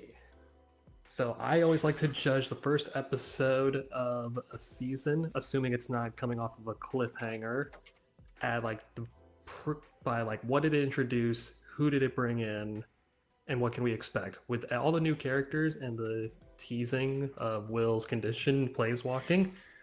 I'd say it's very strong as a setup for a new season and to expand on the on what came from season 1. My thesis for this is going to be that season 2 of Stranger Things is trying to be the aliens to season 1's Alien. And in this regard, on episode 1, I'm going to land on a 7 out of 10. Good setup. All right. Toonie. I'm not going to bother with a ratings out of 10. I've never been good with those. However, it's one of those. There's nothing I particularly disliked about the episode. It's one of those where I'd wait to watch the rest of the season before I really like pick it apart. But for the time being, I'd say yeah, it works as a setup. I'm interested. There's nothing huge that's jumped out at me as like this is a game changing revelation. It didn't have to be. It's episode 1. It's a setup, and there's been no big criticisms that I've had. I don't think. All in all, I'd say it's a fair intro to a season. Yeah, consider me interested. All right, Blue. Yeah, like I said, it's hard to always rate episodes, but easily an 8, possibly 9. As I said, I like the fact that we're getting a new big bad. We're not wasting time. It still has the very authentic 80s vibe, and we're just getting a setup of what's going to happen, what's more to come. And obviously 11, we knew she'd be alive, and yeah, I mean, I just have no problems. We're getting new characters, and I want to see what's going to happen next. All right, Toxic. I'm of two minds about it. On the one hand, I remember watching it, binged it all at once as soon as I was able to, and I remember liking it at first, and I was especially excited about, the opening, the little opening spoiler at the beginning with the other kids and stuff. I was like, oh, cool, they're going to really expand this kind of universe. But looking at it as a whole, I find it to be very weak. And I don't know. I mean, I like to just judge things on their own merit, but with a series like this, you kind of can't, can you? You have to kind of look at the whole thing of where it's at. So that stuff that whole plot that just gets dropped is really a clunker for me. And not a lot happens in this episode, and it's not really very engaging. It was kind of a slog to get through for this. I'm not going to lie to you. I kind of agree a little bit with all of you on this. I don't think it's the strongest episode of the season, so I can't give it a high rating. I think there are better episodes in the season, but it is a little bit of a slog. But I also think it's the consequences of their actions from season 1, right? We're just getting caught up with these characters, what they're doing now today. To me, it's probably a solid 6.5 out of 10 if I was to rate it, mostly because I know coming down the line there are going to be better written episodes, better paced episodes. This is just like, in a sense, like a recap episode from the first season to ease you into the second season, especially since they never were planning to have this be a series as it is. So definitely, probably solid 6 out of 7. Rio sent me a super sticker. It is a birthday cake. Thank you, Rio. Appreciate you. And let's see what I got for you. This is the skin of a killer, Bill. Oh my god. As we horrifying. This Netflix and this definitely the binge model. It's so hard. Everyone knows on the panel and watching that certain shows you can break down episode by episode. Certain shows meant to be binged. That's how it goes, unfortunately. Toonie, are you sticking around for episode 2, or do you got a dip? Well, I don't have to. I mean, I could do it, but I haven't seen episode 2, so I feel like my commentary might be pretty limited. That depends. Do you reckon it's worth me sticking around, or do you want to keep it to just people who've actually seen the episode? Your call. I'll tell you what. I always feel like anytime we have a Brit on a panel full of septics, it elevates the material, so it gives us a bit of class just to have the British on here. So that's always good. Look, there's a difference between septic and toxic, but I digress. Okay, all right. You know what? You've made your case. I'll stick around. Yeah, and if you want to bounce at any point, just hit me in the private chat, and then I'll let you plug what you got going on and then move in. So we are on episode 2 of season 2, Trick or Treat Freak. After Will sees something terrible on Trick or Treat night, Mike wonders whether Eleven's still out there. Nancy wrestles with the truth about Barb. by the way, I wanted to give the rating. IMDb has episode 1 rated an 8.1 out of 10, and episode 2 is an 8.3. So these are pretty strong rated episodes for this series. So I mean, eight's better than a 1 or so. That's true. A lot of flashbacks in this episode, a lot of fill-in for me with the story. With we find out what happened after season 1 with 11. So She disappeared. cool. Yeah. I'll kind of just like start off here. I was actually not a big fan of this little opening with 11 in the Upside Down, and the only reason why is I think she got out of there way too quickly. I agree. Rewatching this, sound effects was pretty cool, but rewatching it, but it also, again, I always thought the Demogorgon was what her pain trauma was tunneled to. So I think 11 is a lot stronger, and I think we'll see that in season 5 even, because each season she kind of levels up, right? Like a D&D, she levels up with a stronger ability. I really think I think she's, even in this, stronger than she actually realizes, and that's why she was able to get out quicker than expected. Right. That's my what did she put her points into, though? What? I'm sorry, what? What did she put her points into? Character sheet. Yeah, what did she put her points into?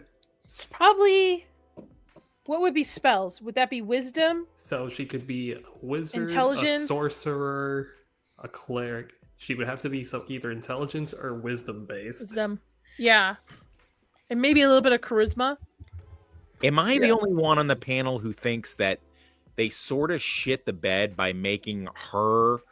I think I said this on the last, but maybe I didn't. Maybe I said it on a different stream. But I feel like if you make a character too OP and they can do so many different things, I realize that psionic abilities can, diverge, and you can have, multiple ones and things like that. I get it. However, that being said, I feel like they could have done a better job with a few more of the escaped kids and then have them brought into the fold. Or I think even maybe Nadia, maybe even you suggested, what if some of the kids, our group of kids, because of their exposure to the Upside Down, started to gain some sort of powers or abilities or something like that, instead of just having her be like the one super powered OP person in the group, and she can like literally by season 4 she can almost do anything. You know what I mean? With enough power, she's got telekinesis, she's got dreamscape walking, she's got psychic ability, she's got this, she's got that. So it's a situation where I just feel like I think that was a bad call. I think they should have kind of broke it down a little bit more. Do you guys agree or no? Because then you're looking at young mutants at that point with a group of them with all having the ability. I think what challenges a couple of the characters is when 11 is not around to save their asses. So they have to think of ways to get out of those situations, defeat the monster without her. And granted, most of the time at the last minute, she comes in swinging, right? She's the last big power to do it. But I don't think there would be much character development especially for the boys, if one of them, if they all started to have abilities. Well, I think it would distract from it. Too. Maybe, but I mean, like, just for example, go ahead. And I don't think it would. I think it would dilute her experience as being somebody who's been experimented on, and the whole MK Ultra thing diluted a little bit. If powers are just spread around people at that point, like it would make her trial and the ups and downs and the trauma and stuff that she went through, in my opinion, look like not a big deal, because now everybody can get powers once this thing is opened up. Yeah, I mean, to varying degrees, I think that's true, but also, like, you look at Buffy the Vampire Slayer in season 1, Buffy's the only supernatural being, but then by like season 3, 4, and 5, you got the werewolf character, there's another Slayer, there's the girl with and that doesn't really take anything away from Buffy. So, I mean, I don't know. Maybe. Well, they're vastly different. I was gonna say, because I've recently watched Buffy. Buffy's a very different show in terms of what the powers are and what different characters can have. and it depends on which way you write either approach, because you can make the 11 approach where it's basically just her with all the powers. You make that work, and then but you can also make the Buffy approach work, which, by the way, it isn't with loads of characters who have all the special abilities. Bearing in mind the werewolf character, he rarely turns into a werewolf for the benefit of the group. That is strictly a thing where the group tries to control it to keep him under, they make it so that he's always locked in a cage when he turns into a werewolf. And then you've got the witch, which I suppose if anyone who hasn't seen it, I won't spoil the witch, but that's pretty later into the show that she starts becoming a witch. And that's a strictly a unique power set to Buffy. And in Buffy the Vampire Slayer, there is always one Slayer. I won't spoil the rest of the show after that, actually, but there is a reason why there is one more Slayer. Yeah, but with Willow, I'll spoil it. Spoilers for Buffy. If you haven't seen Buffy, it's been so. But Willow getting her magical abilities in that show was over practice, and it wasn't just a creature gave her the abilities to be able to do this. There was things put in motion for her to be able to do so. Well, sure, but you do realize that their proximity to the if they lived in New Jersey, that was not going to occur. That it's the proximity towards the Hellmouth that brought about, they have a watcher there that has magical abilities, Tara and Willow with magical abilities. They have it's not just a coincidence that those people have those things going on. I don't think 11 gets her powers from the Upside Down, though. I think 11 gets her powers because of the experimenting that goes through and eventually opens the Upside Down. To me, the Upside Down is like a toxic thing. It doesn't give, it doesn't want to.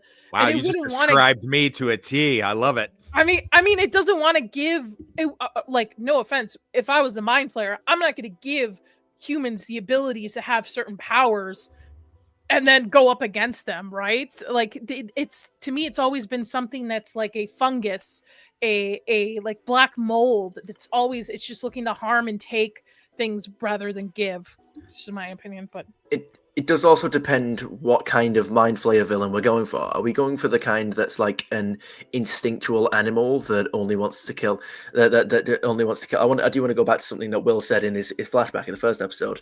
Are we going for the animal instinctual Mind Flayer, or are we going for the incredibly intelligent Mind Flayer, where maybe it does sort of invite humans in with tantalizing advances and things like that, so that it then has greater access to break into the mortal realm, if you will, because if it can go on. I hate to spoil it for you, but it literally in season 3 just makes humans slaves.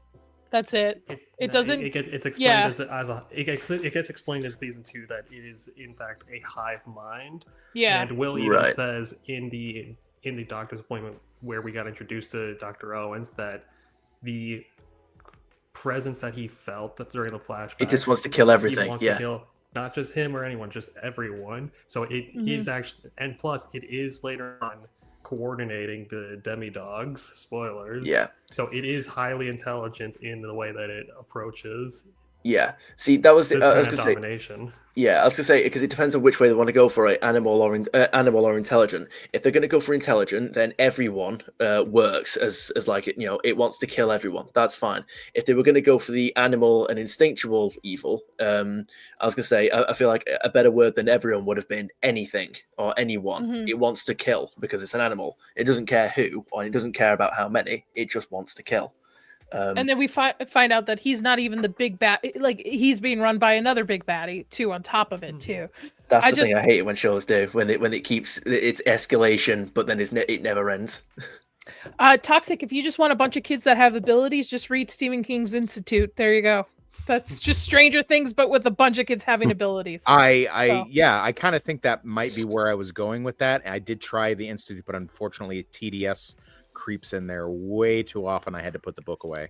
I read it before when it was first published, so it didn't relate to the TDS as strong. I finished it. It's actually pretty good. I like it, and I believe HBO is making a series. Oh yeah.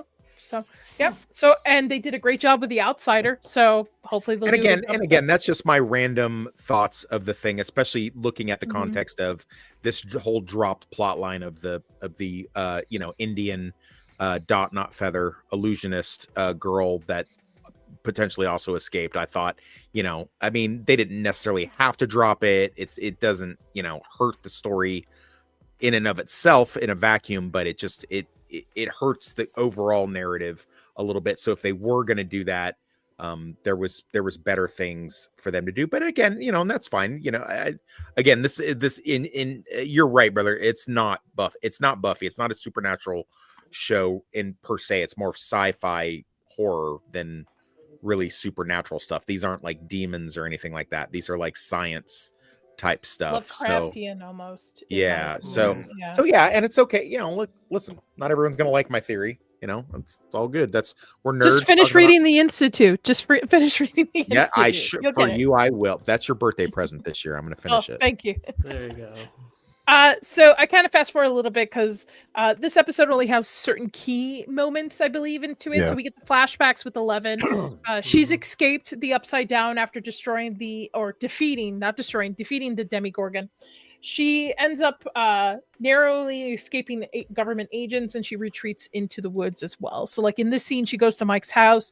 She sees agents there. She decides, it's better for her, actually better for Mike and his family that she disappears too. And this little 11-year-old girl decides to go into the woods and just survive by killing squirrels. I've had squirrel meat. Squirrel meat's pretty good. I've never tried squirrel. It's not bad. I hate to say this. This is a very common thing. It does taste kind of like chicken thighs to me. Okay. Is that considered like a bad thing to say? I don't know. It's Everybody a very stereotypical thing to say. Yeah. It's the cliche thing to say. Eat this thing that you wouldn't ordinarily eat. It's fine. It tastes like chicken because it's a glitch in the Matrix. That's why everything tastes like chicken. Yeah. I was in junior ROTC, and my sergeant every year would go squirrel hunting and deer hunting, and always bring squirrel stew and deer stew in for before winter break. There's another thing that I haven't tried is venison, but it has a nice name. I want to try venison. Venison's pretty good. Venison is pretty good. Like a nice veal meatball. Yeah. No, the small piece of dialogue as the agent's talking to the dad just like, no problem, we're all patriots in this house. We're all patriots in this house. Because, especially with the 80s, with the whole Russians and the Cold War. And it's very like people in that era, man. We're all Russian. We're all patriots here. Yeah, people like the word treason, It's why Murray is so hardcore on labeling 11 as a Russian asset. Well, I mean, this is also when the United States actually trusted their government. Yeah. It's when we recognize that Russia was indeed the threat that it really is. Yeah. Back when bullying Russia was a great American pastime. God. Wolverines. Is that Red Dawn? Mm-hmm. Yes, Nadia, that's Red Dawn. I have not seen it. Is that a red table? That's my favorite color. In this scene, Hopper makes a promise to 11 that she can't go trick-or-treating, unfortunately. She's got to stay isolated. But he will be home by 5:15, not 5:15, with Halloween candy, and they will sit and watch Halloween horror movies and get fat on the couch. And this is where she learns the word compromise, because promise is spelled in it, was a big word for her last season. And now she understands what the word compromise. And spoilers, he doesn't make it. He's pretty late. I think 11's just miserable because in terms of getting fat on the couch, Hopper's got a head start. There's no way she's competing. I think it's funny that in the 80s this was like the ultimate torture for a 12 or 13-year-old kid, but now in 2025 this is exactly what a 12 or 13-year-old kid would want. They would not want to go outside. They'd want to sit inside, either maybe not watching TV, but on a game system or then again too, there's only so much TV you can watch back then versus now with the internet. I mean, there's me. That's true. You obviously had parents that loved you because that's TV was my babysitter in 1984, my brother. All day long and all night long until that thing went staticky. I guess it depends. It depends on the teenager. Like I like TV. I still like things like fresh air. My dad had satellite TV with Al Jazeera always playing. Go ahead, Sketch. Oh, I was also gonna say, but like this is also an era where back then the TV might have been your friend, but you didn't have 1,000+ channels to pick from. That's true. And you had to run to the bathroom during commercial breaks because there was no pausing anything. And I have younger sisters who are 13 months like right after me. So it'd be like, come on, hurry up, it's coming back on and such. So Well, plus, like, if you look from 11, she had a bunch of friends. She had the people, like all these kids have social experiments and sociabilities. She wants to go out there. She went from having a bunch of friends and hanging out and experiencing new things to like, all I do is watch TV all day and I talk to squirrels. Well, and she also has never had a real father figure. I know Dr. Brenner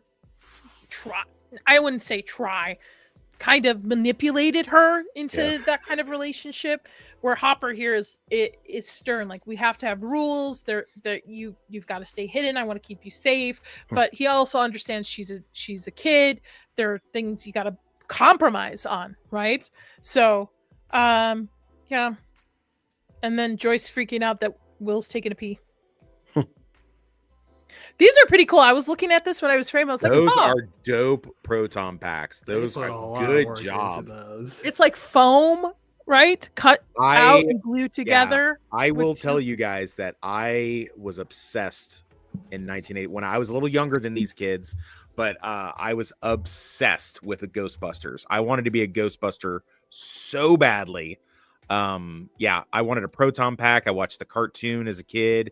I had all the toys. So those are some dope costumes. It's good looking job, like me, Joyce. right? Now, Joyce also discovers the drawing of the Mind Flayer here too, as well. Right there, and she, made of shadow spider-like figure. I mean, props to the kid. Oh, it's just something I'm working on. The kid's one good artist. Yeah, Look at that. at that age, that's creepy.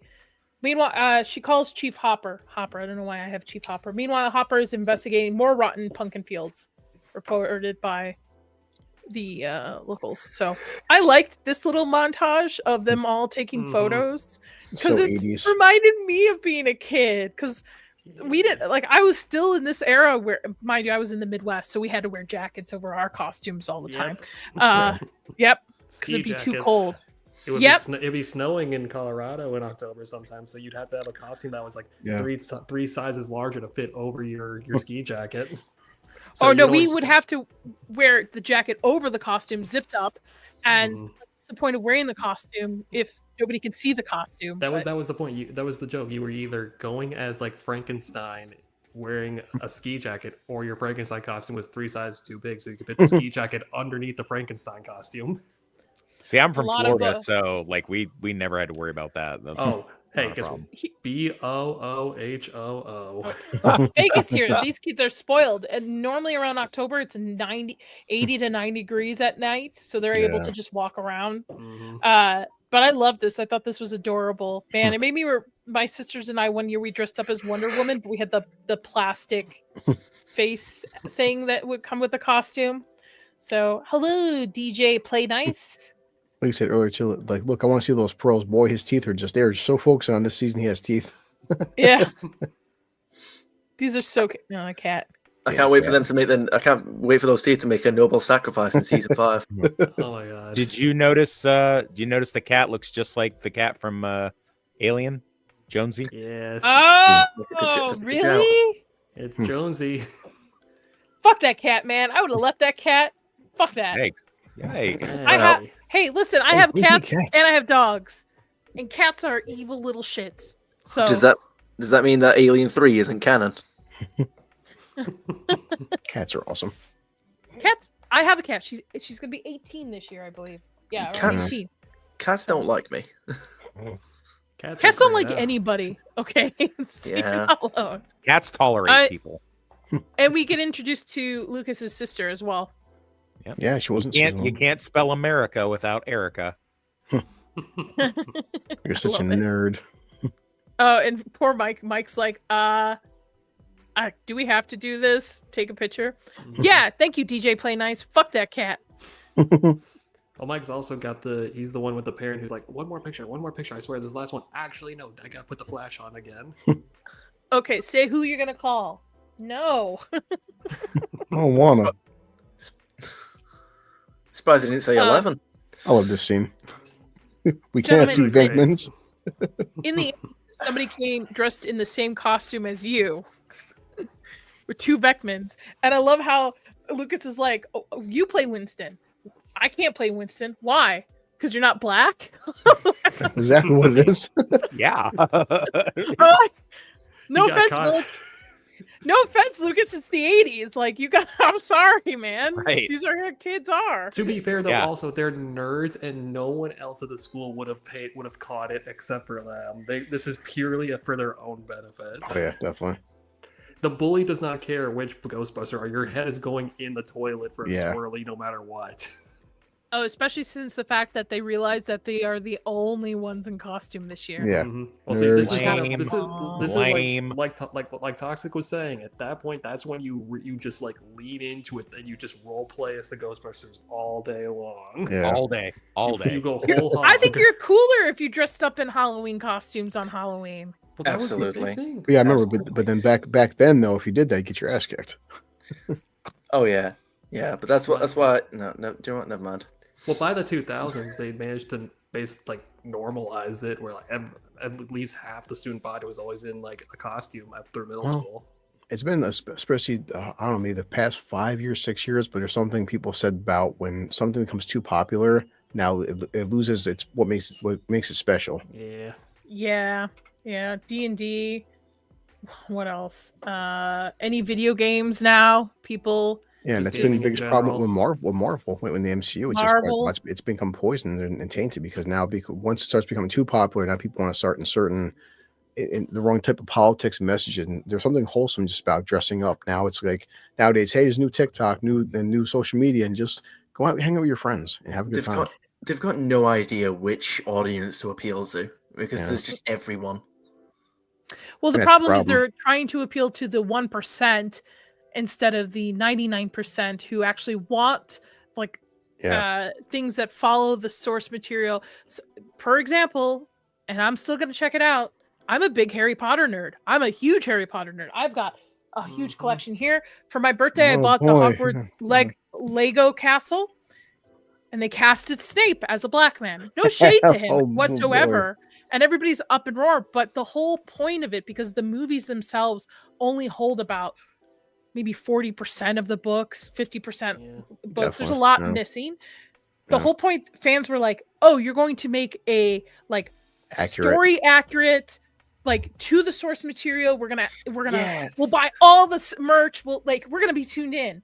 And now you're trying to ruin that for Cat. And again, I'm gonna check it out. I'm still gonna give it a try because I'm a big Harry Potter fan. But I mean, I probably won't see a true adaptation in my lifetime unless they did Nope. like Probably unless not. it bombs so bad they have to go back to the drawing board. Listen, Yeah. if it keeps making J.K. Rowling money, she'll allow it to go on. But Yeah. more importantly than that, I'm just happy we live in a world where the Key and Peele inner city wizarding school skit gets to be considered reality. Okay. Yeah, and that's the sad part. I mean, some of these creators have apparently JK is not actually happy, she said, about this casting. I just don't get it. I mean, why piss off the fan? You're gonna piss off the 99% of Harry Potter fans. And granted, I get it. Maybe you're trying to open up to another generation coming up that are raising this. So what? You actually should be appealing to my age range, the people who grew up with the books, who read the book, who are at the midnight releases for each book, the midnight releases for each movie. Like I've got a huge Harry Potter tattoo on my back of Hogwarts and Harry and the Deathly Hallows symbol. Like I'm a big nerd, HP nerd, and for them not to do that. But anyway, we're off track. Sorry. Is it really this hard to go ask a girl out, boys? Yes. When you're the only ones in school dressed like a Ghostbuster, yes. In the But she's 1980s. supposed to be a nerd. She And you're plays video 12. games. She skateboards. You gotta Probably remember now, would like it. yeah, these guys nerds, they're good people. When you're a good person, it's hard. When you're a toxic asshole, you just ask out anybody. You're damn right I do. You're Exactly. damn right I do. I mean, I kudos to Toxic. Why not ask out anybody? Eventually, somebody's gonna say yes. Also, let's Yeah. be honest. Too, when you look like Henry Cavill, you can ask everybody. When you look like, Hey, me, No, your listen, options limited. listen. This is the thing that you get wrong. Women don't. I mean, yes, they like guys that look like Henry Cavill or Billy or any of that stuff. But guess what? All you got to do is have confidence, baby. Yeah, Act like everywhere that you go, that's the place that it's supposed to be. Confidence will get you a lot Again, farther than washboard abs. I would say, who's getting laid more, Jack Black or Henry Cavill? I mean, Henry Cavill just had his first kid, so I don't know, man. Here, I'll do you one even further. Nadia, take a look at Mr. Jim Hopper here. He comes up, he approaches you at a bar. Are you entertaining the thought? Are you playing the game? But this is Harper, not David Harper. Someone right? who looks like this. Let's just say someone. Okay, yeah, I would. I mean, like this vibe. My husband is a huge Viking dude. Like doesn't have washboard abs. He's got a little like he's a dad bod, and but he's got confidence. He's got like the person with the most confidence I've ever met. He's really funny. He's very quick on his feet. And I like him. It's things I adore about him. But yeah, he's and he's a very good looking man. He's a very good looking man. And as he ages, he gets better. The point of all this is that if you're a dude, you work with what you got. You make it happen. Yeah, I agree. But yeah, I would entertain. I don't like washboard ab type dudes. That's not like my preference. Yes, I like Henry Cavill. I like him more because he's a nerd, to be honest, more so than his appearance. So I mean, it doesn't hurt. Okay, we're totally off topic. Joyce and Hopper. So Joyce discovers the disturbing drawing. She called Hopper. Hopper kind of plays it down a little bit here. Like, don't worry too much. He's a kid. He's gonna lie to you. This is what kids do. We just have to, in a sense, just be there for him when he falls. So, Pete Davidson. Blech. Blech. I don't know who that is. I probably do actually, but be glad you don't. You know immediately. Yeah. You know what about that one scene though? Talking about like men and women relationships, I like that little moment of tenderness between Jim and. They should have hooked up, but I get it. Maybe they. I didn't actually want to play disagree. the I think card. they should have gone in the opposite direction. I much more appreciate a narrative where, because it's established that like him and Joyce have known each other all their lives. You know, same way she knew Samwise, but like he didn't really have a crush on her. It wasn't like his thing. You know, he got married young, joined the military, played sports, all that. But like they've known each other. They've been friends. I appreciate a man-woman friendship in fiction more than anything else, because I don't think everybody needs to date. I don't like it. Like I like Mal and Zoe on Firefly. I like Sherlock and Holmes on the one Sherlock and Holmes where where Holmes is a chick. Mulder and Scully. Huh? Mulder and Scully. Well, unfortunately, don't ruin it. Okay. But yes, early X-Files like that. I think a man-woman dynamic where they're friends. Natasha and Clint in the Avengers. Yeah, Hawkeye and Black Widow. I like that. I think there needs to be more of that because I feel like that's more genuine. As soon as I think men and women can be friends, and I prefer that. I don't feel like they have a lot of chemistry. I feel like they have good chemistry as friends more than anything else. I agree with you. Men and women can be friends. I'm the only woman on this panel. Yeah, the kind of. We got Blue. He's kind of. Yeah, pretty much. A little bit.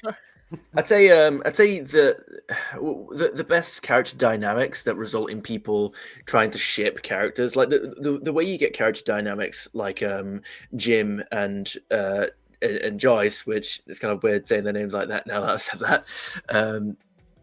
The way you get those kind of character dynamics is by not writing them as love interests, but writing them as just characters that connect with each other. And then from that, you might get some audience members who ship those two characters, but the reason why they have a relation, the reason why these two characters are worth shipping together in the first place is because you've written them as people first, rather than just instead of starting off as writing them as characters in a relationship, or instead of shipping them right at the beginning, you've written them as these interesting characters first, and then that's made people relate to them over the course of the show, and that's why people start wanting to ship them eventually.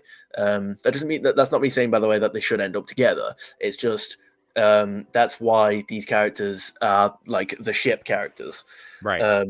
It's because you've got these characters the way they are, and they're really good friends, and they look out for each other rather than just being together straight away. The best romantic relationships start off as friends, to be honest. Yeah. In my opinion, like, to me, Yeah. And I hate to swoon, but my husband is not only like the love of my life, but he's my best friend. And because we hang out with each other, we have similar interests and stuff like that. And at the end of the day, it's the person I can go to. So, like, to me, I think I can see why not wanting them to have a romantic relationship and just maybe build on that friendship. And both of them have suffered, in a sense, a loss of a child, right? Granted, Joyce got hers back, but for a moment there, she thought Will was dead or gone. And then Hopper also lost his daughter. So they are bonded through that as well. They're able and it's not like Joyce can go to Bob and go, "Hey, let me tell you about the experience I had." No, she's going to go to the person who she shared that experience with. Yeah, He'll plus understand they rescue him together too. Yeah. So there's that. Hi, Stefan. Stefan Smart. Ahoy, sir. I think that might be Steven, by the way. Stefan. My final thoughts on that is just basically this: after 40-something plus years watching TV programs and media and things like that, I have always appreciated a good male-female friendship dynamic. I've never been upset by a male-female friendship dynamic, but I have often been cringed out by a male-female friendship that gets, as you said, shipped and they get turned into a relationship. I think they've forced it on too many characters, Angel and Cordelia, things like that. Like I've been more cringed out with it than I've been happy with it. Like, oh, finally they're together. I much prefer a male-female friendship dynamic. Well, also, just not to get with Angel. Go ahead, Sketch. I was just gonna say, not only it's just the long-term friendship thing, but it plays into the setting of just like it's 80s small town Indiana where everyone knows everyone. Yeah.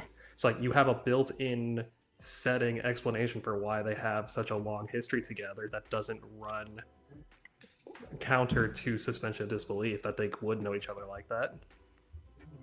Look who showed up. You just missed me gushing over you. Hi, babe. This is a little quirk to Owens that I like, him with that little stress ball compared to Brenner, who just is always kind of like has a facade of just like stillness. Resting bitch face too, Brenner. This is where like I think you get the first kind of cues of that he is actually like being like authentic when he tells Will like he's trying to help him. Yeah, you can feel and Will's he actually fear. he understands the gravity of the situation that he's inherited. Yeah. All right, and then these two, man. Oof. Nancy's still grieving Barb's death from season 1. Later on, she gets drunk at a Halloween party and basically lashes out at Steve. And I can tell from just this scene, she's just fed up with him. She's over it. She's over it, but she's not brave enough to say she doesn't want to be with him. It took alcohol to do it. So, as it usually does. As it usually. Speaking from experience, gotcha. No. Listen, I too have seen a lot of media. I know what happens when you have a scene with lots of copious alcohol consumption. Yeah. I think there's a balance with how much alcohol you drink before you go through the boundary of the filter's gone versus you stop thinking about what you're saying. Right. You drink. You get like 3 drinks in, and that's when the filter starts dissipating. Right. When you get like 7 or 8 drinks in, it's okay. He's probably just bladdered. Takes one for me. one. Oh, fair enough. Yeah, And in fair this- enough. Yeah. Also keep in mind, in this case, Nancy consumes the jungle juice, several cups worth of what is described as pure fuel as an underage Yeah. high school. Pure. Yeah. Plus, she's like 80 pounds, so it's not like she's going to be able to. And True, pound, yeah. like 16-year-old, yeah. So like one of those is gonna blow her up. Look at her face. She's got a stink face when he's hugging her. Mm-hmm. She's over it, man. She is totally over it. I like these two. This is an adorable scene because it reminds again, they're just children. They're just kids.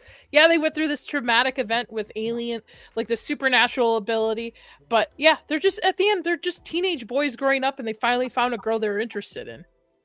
I love Lucas's face right there. This is a great screenshot.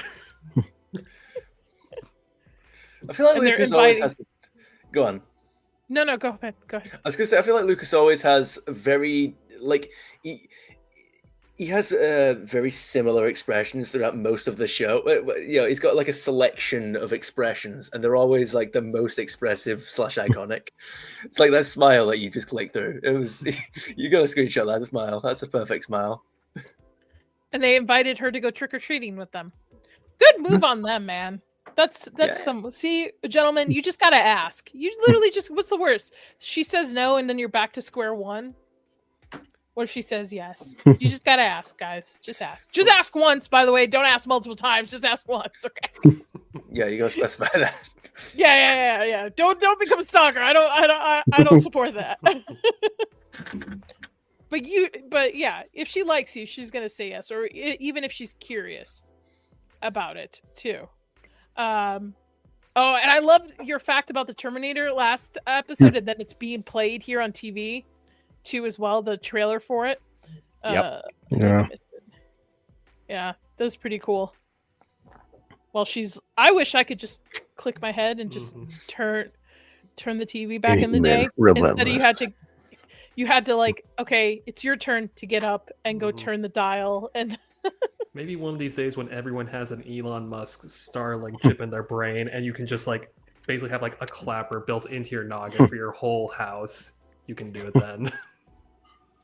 and You this know, is we've made- where. Go ahead. Go on. No, go. I was gonna say, we've made like movie horror stories about that exact thing going horribly wrong. Still gonna go horribly wrong, but we're in it, I guess, at this point. I was like, when I first saw this, I was like, oh, that's a cute squirrel. Where is this going? Talk about hitting the wall. I know. Pow! They look so delicious. I think I'll give it a minute. And Yeah, it's gone. hi, It's squirrel. so fluffy. He's living his best life. Boom! Boom! Damn. Smack. Yeet! The Oof. whole thing. It is so. That's a long squirrel. Is that how long squirrels are when they're splayed out like that? Yeah. It's like that Last of Us DLC where they have the bunny and the YouTubers watching. She's like, "Oh my god, that's the cutest rabbit I've ever seen," and then the arrow goes through it. She's like, That's the perfect reaction meme. It's just brilliant. I just hated that. Like, I have a panic attack over a freaking video game virtual rabbit. I'm like, just what? Rabbit I just jump want to scare. know where she learned to skin and cook a squirrel. See, I thought that it was Yeah. she didn't. She just threw it on a stick and started. The fire just got the fur off, and she's just eating it like that. Mm. It's like, oh, baby girl, Ugh. no, sweetie, You gotta no. remove the intestines and all that stuff. I don't think she knows that part. It's a She savage. look, if you find it on the stick, the whole ass thing is just on a stick. There's no, it's not cut up. It's just a body on it. It's just on There a it is. pike. Yeah, look at that thing. That is a Still looks clay pretty good. squirrel. That's a lump of clay. I'd eat it. I'd eat it. In this survival, why not? Better than bugs. And first adult she's seen in a long time because Poor remember guy. when she escaped, she was still shaved head, like bald almost. Yeah. And now she's still got hair growing in. So she's been out in the wilderness for some time at this point. Because I Look at think the your smell hair on the ground. grows. Is it a quarter of an inch or something a month or something at that point? well, it grows quicker after it's been shaved, and it grows quicker in the cold because it's trying to protect your head. I Yeah. thought she was gonna kill this dude. Boom. I mean, he took That a piece coulda of killed charcoal him. to the face. He should have been like really hurt. Yeah. He's got burns on his face now. Murray should be all over that one. She's smart to take his jacket and hat. That was Yeah. smart. That was very smart. So now more on the infected pumpkins. This is where we get the fact that the two farmers think each other had poisoned each other, so Hopper has to go check it out. I like that. Which is So what's happened to the very- pumpkins? It's cold weather. Yeah, bad weather effects. That's all it is. Cold And what weather about the and nightmares. maggots? Yeah, the Ugh. maggots. No, okay. I just want to leave it here for a second. Hold on. I got it. Oh my God. Afternoon, ladies. Afternoon, Billy. Take the new suit, Mrs. Wheeler. Thank you. Oh, Billy. Oh, Billy. Needs a moment. Appreciate the Billy. Appreciate it, Billy. I feel like the You joke's didn't- been made before. Go on. Did anybody notice the thumbnail I created? Yes. I'll bring it up. Look at Billy. Yes. Look at the hearts. Jeez. See, bring that thumbnail up. I'm going to explain something, the relation between these two photos. On the bottom, we have what Nadia imagines in her head. The top one is Nadia hooked up to a machine so that we can capture the brainwaves as she's thinking Yikes. about Billy. What are they like the thing that detects monitors your heart rate as you're like hooked up to those things? Electrodes. Yeah, The the electrodes and the signal Yeah. is just going do. Thanks, probably. And then the picture of 11 is her husband getting angry. I will say, funny enough, I've had the same thing Will's got, not to this degree, but I've had the whole like thing attached to my brain, checking my brain waves kind of deal. So it's not fun. This is where he is psychotic because he's gonna run over these kids, and it's kind of alluded that they moved to this small town for a reason. Yeah, smells like shit. Yeah, smells like actual shit. And Max blames Billy for it. Billy overhears it, and like this is very contrast to Will's and Jonathan's relationship. Even Mike and Nancy's relationship as siblings too. So we do not get a very Silly kind older Max. brother. Mm. Say it. Yeah, I mean, it's perfectly realistic what happens later in it's perfectly realistic because, you know, sometimes you got to be careful of the guy's much bigger than you. Even with a bat, it doesn't work out the way it does in your head. But I was really looking forward to it, to Steve hitting him with that bat, but didn't happen. Yeah. Billy kind of has a little bit of a redemption towards the end of season 4. A little bit. Does he? Kind Does of. he?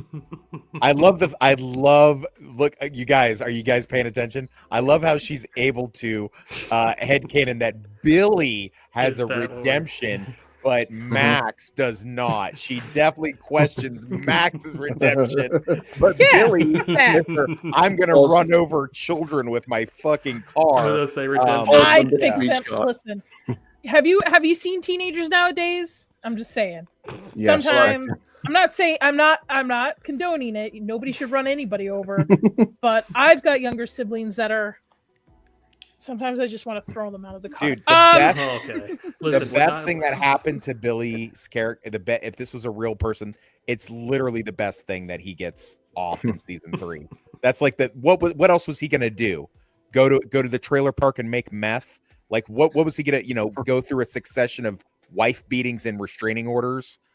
Come on now. He peaked right there. That was the very best thing, was for the mind flare to take him out. So no, that's it's just laughable that Billy's kind of a redemption, kinda. Especially Yeah, with the we're gonna choice call of, it. especially with the Afternoon, ladies. Afternoon, Billy. Take the new suit, Mrs. Wheeler. Thank you. We're being told we need to shut up and move on. Oh, dear. Oh, no. Look, the bottom line is, if Billy was ugly, you wouldn't feel that way. Exactly. Exactly. If Billy looked like Jonathan, she'd have Afternoon, been, ladies. Afternoon, Billy. Take the new suit, Mrs. Wheeler. Thank you. all right, I guess I'll leave it alone. I'm just First saying, of all, It's his attitude. It's because he's the bad boy. That's why, not because of how he looks. We feel all the How same, right? about trust that? me. How about that? Okay. How Yeah. about that? Well, here's the well, we brought it up earlier. There's the kid we talked about. Like, Yes. you didn't catch. Yeah. Can you imagine? This is keep in mind. This is 2017. This is like peak, like BLM is going. Can you imagine? There's an alternate God, reality yeah. somewhere where Hopper accidentally shoots at the kid, and everyone just looks at him like, "This racist motherfucker." I watched that scene. I had to rewind it because gun safety is a big thing in my household, and I'm just like, holy shit! Hopper has his hand on his gun. He's already spooked at the fact that there might be something out there, right? Because he's just all senses are going, and this kid shoots in the air, and it's dark, and he's In like the dead of standing night. kind of creeped by a car in the dead of night. I wouldn't blame Hopper. Like I wouldn't like. The kid could be black, white, I don't care, purple. That is unsafe. And to me, it's surprisingly for a kid like that to do that, raised in rural Indiana with a family that probably has guns too, on top of it. You don't like spook somebody like that. So it's very interesting. This is where they start to see the rot is actually not only in the pumpkin fields, but it kind of leads into the forest area behind as well. And they're going to start marking tracks. And poor Sketch, don't touch it, Sketch. for the greater good. I will be Yeah. The greater good. Listen, I am the party member in the D&D group who throws his character in the face of danger, safe or not, okay? That could, for all we know, that could either be an abyss or there could be an invisible bridge. You'll never know until I jump. Yeah, This is well, Bob's house, right? That's Joyce's house. I think. Yes. Is this Joyce's? That should be 'Cause Joyce's house. Because the internal doesn't look like Joyce's. Is it? I think it kind of It's is. like too clean.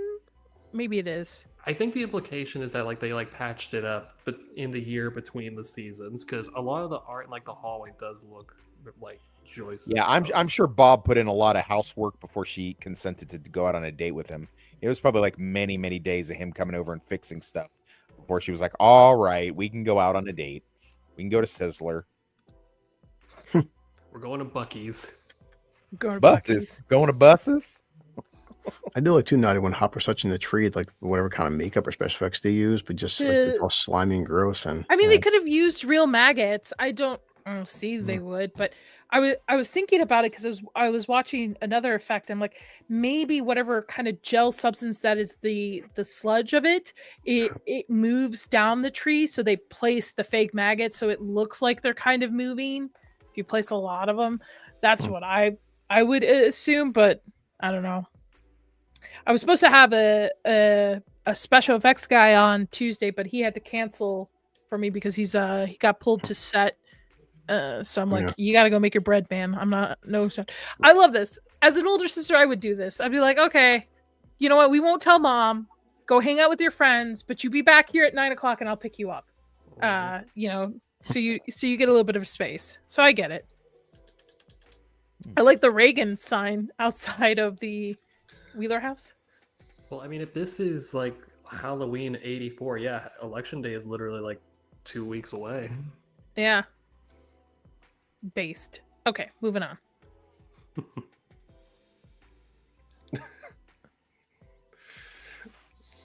Based for the 80s, okay? All right. 80s moment. Yes. What is going on with that guy with glasses? The googly eyes. Raise your hand if you've been to a party like that in high school or college. oh yeah, everybody Oh else. yeah. Oh yeah. Oh, mine yeah. were in the woods though. We didn't go into somebody's house. We were out like in the woods. Of course you were. Florida, baby. Florida. And there's Billy again because now he is the new He's- keg king. Right, Because of course he is. with those abs. Can somebody explain to me what is Nancy and Steve's costume? I don't know what Nancy is, but Steve is supposed to be Tom Cruise from Risky Business. Is that what it is? Okay. I don't know what. I wonder what. Hold on. Let me see. Nancy's costume. Was there like a female like love it?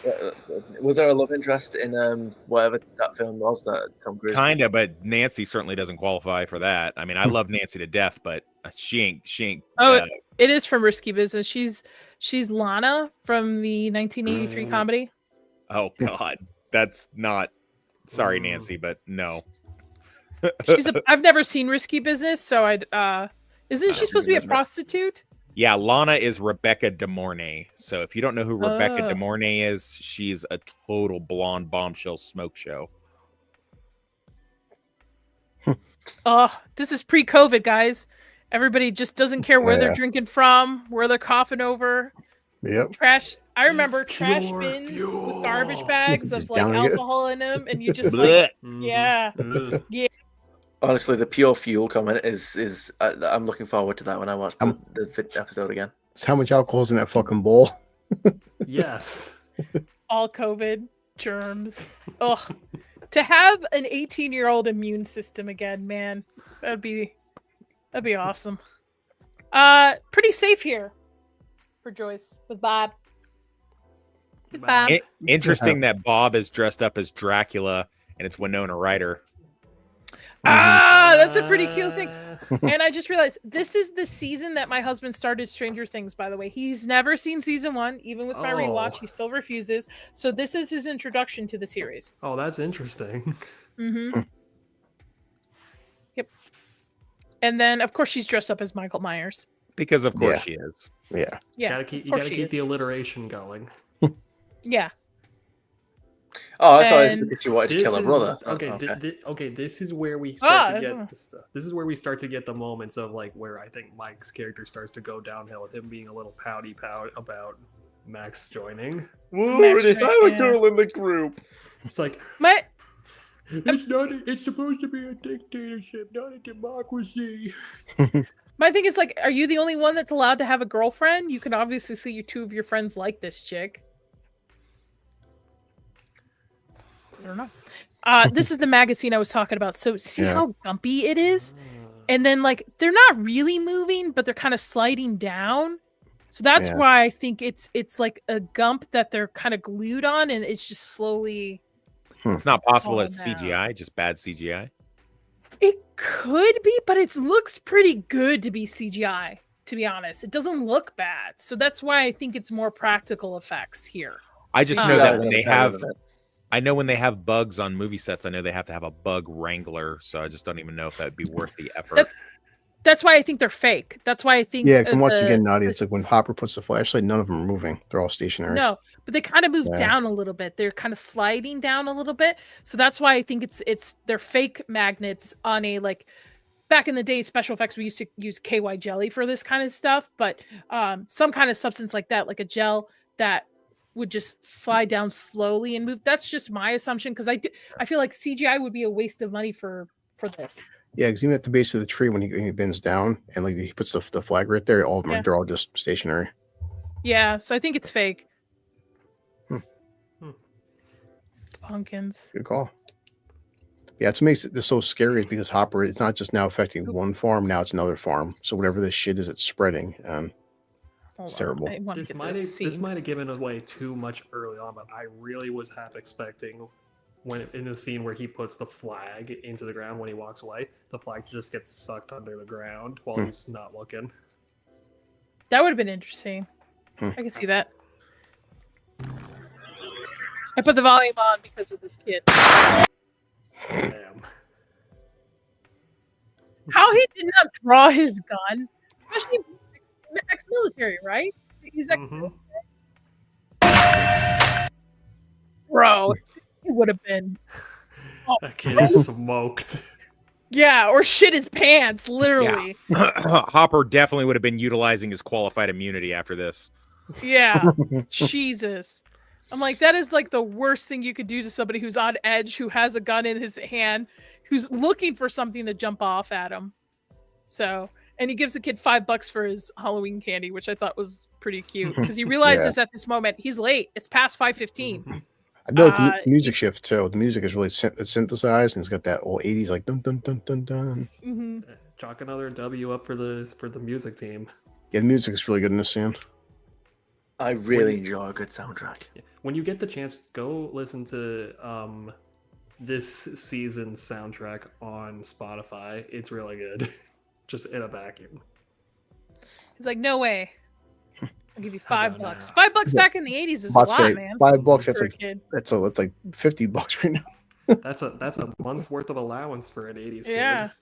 kid. Pretty cool. 11's having more flashbacks. Hopper's late. I like that he Flashbacks has to like onwards. Morse code in that he's late. Mm-hmm. This is where I believe she finds the little what are these called for hunters? Isn't it like a safety box or something, or Dropbox. like where they store dry meat or something? I know what you're talking about. I don't know the technical name for it, but yeah, I think that's accurate.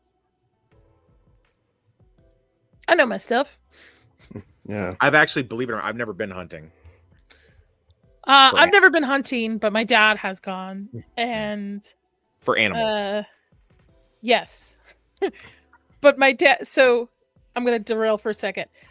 My dad goes on an annual hunting trip every year with his cousins, my uncles. And every year we get photos back, and it's always one guy in full like hunting gear holding the deer, and then everybody else takes a turn, and everybody else is like wearing slacks or like sandals and just like not so that is the hunting trip that he goes every year. And my dad is not the one that actually like is in the full gear.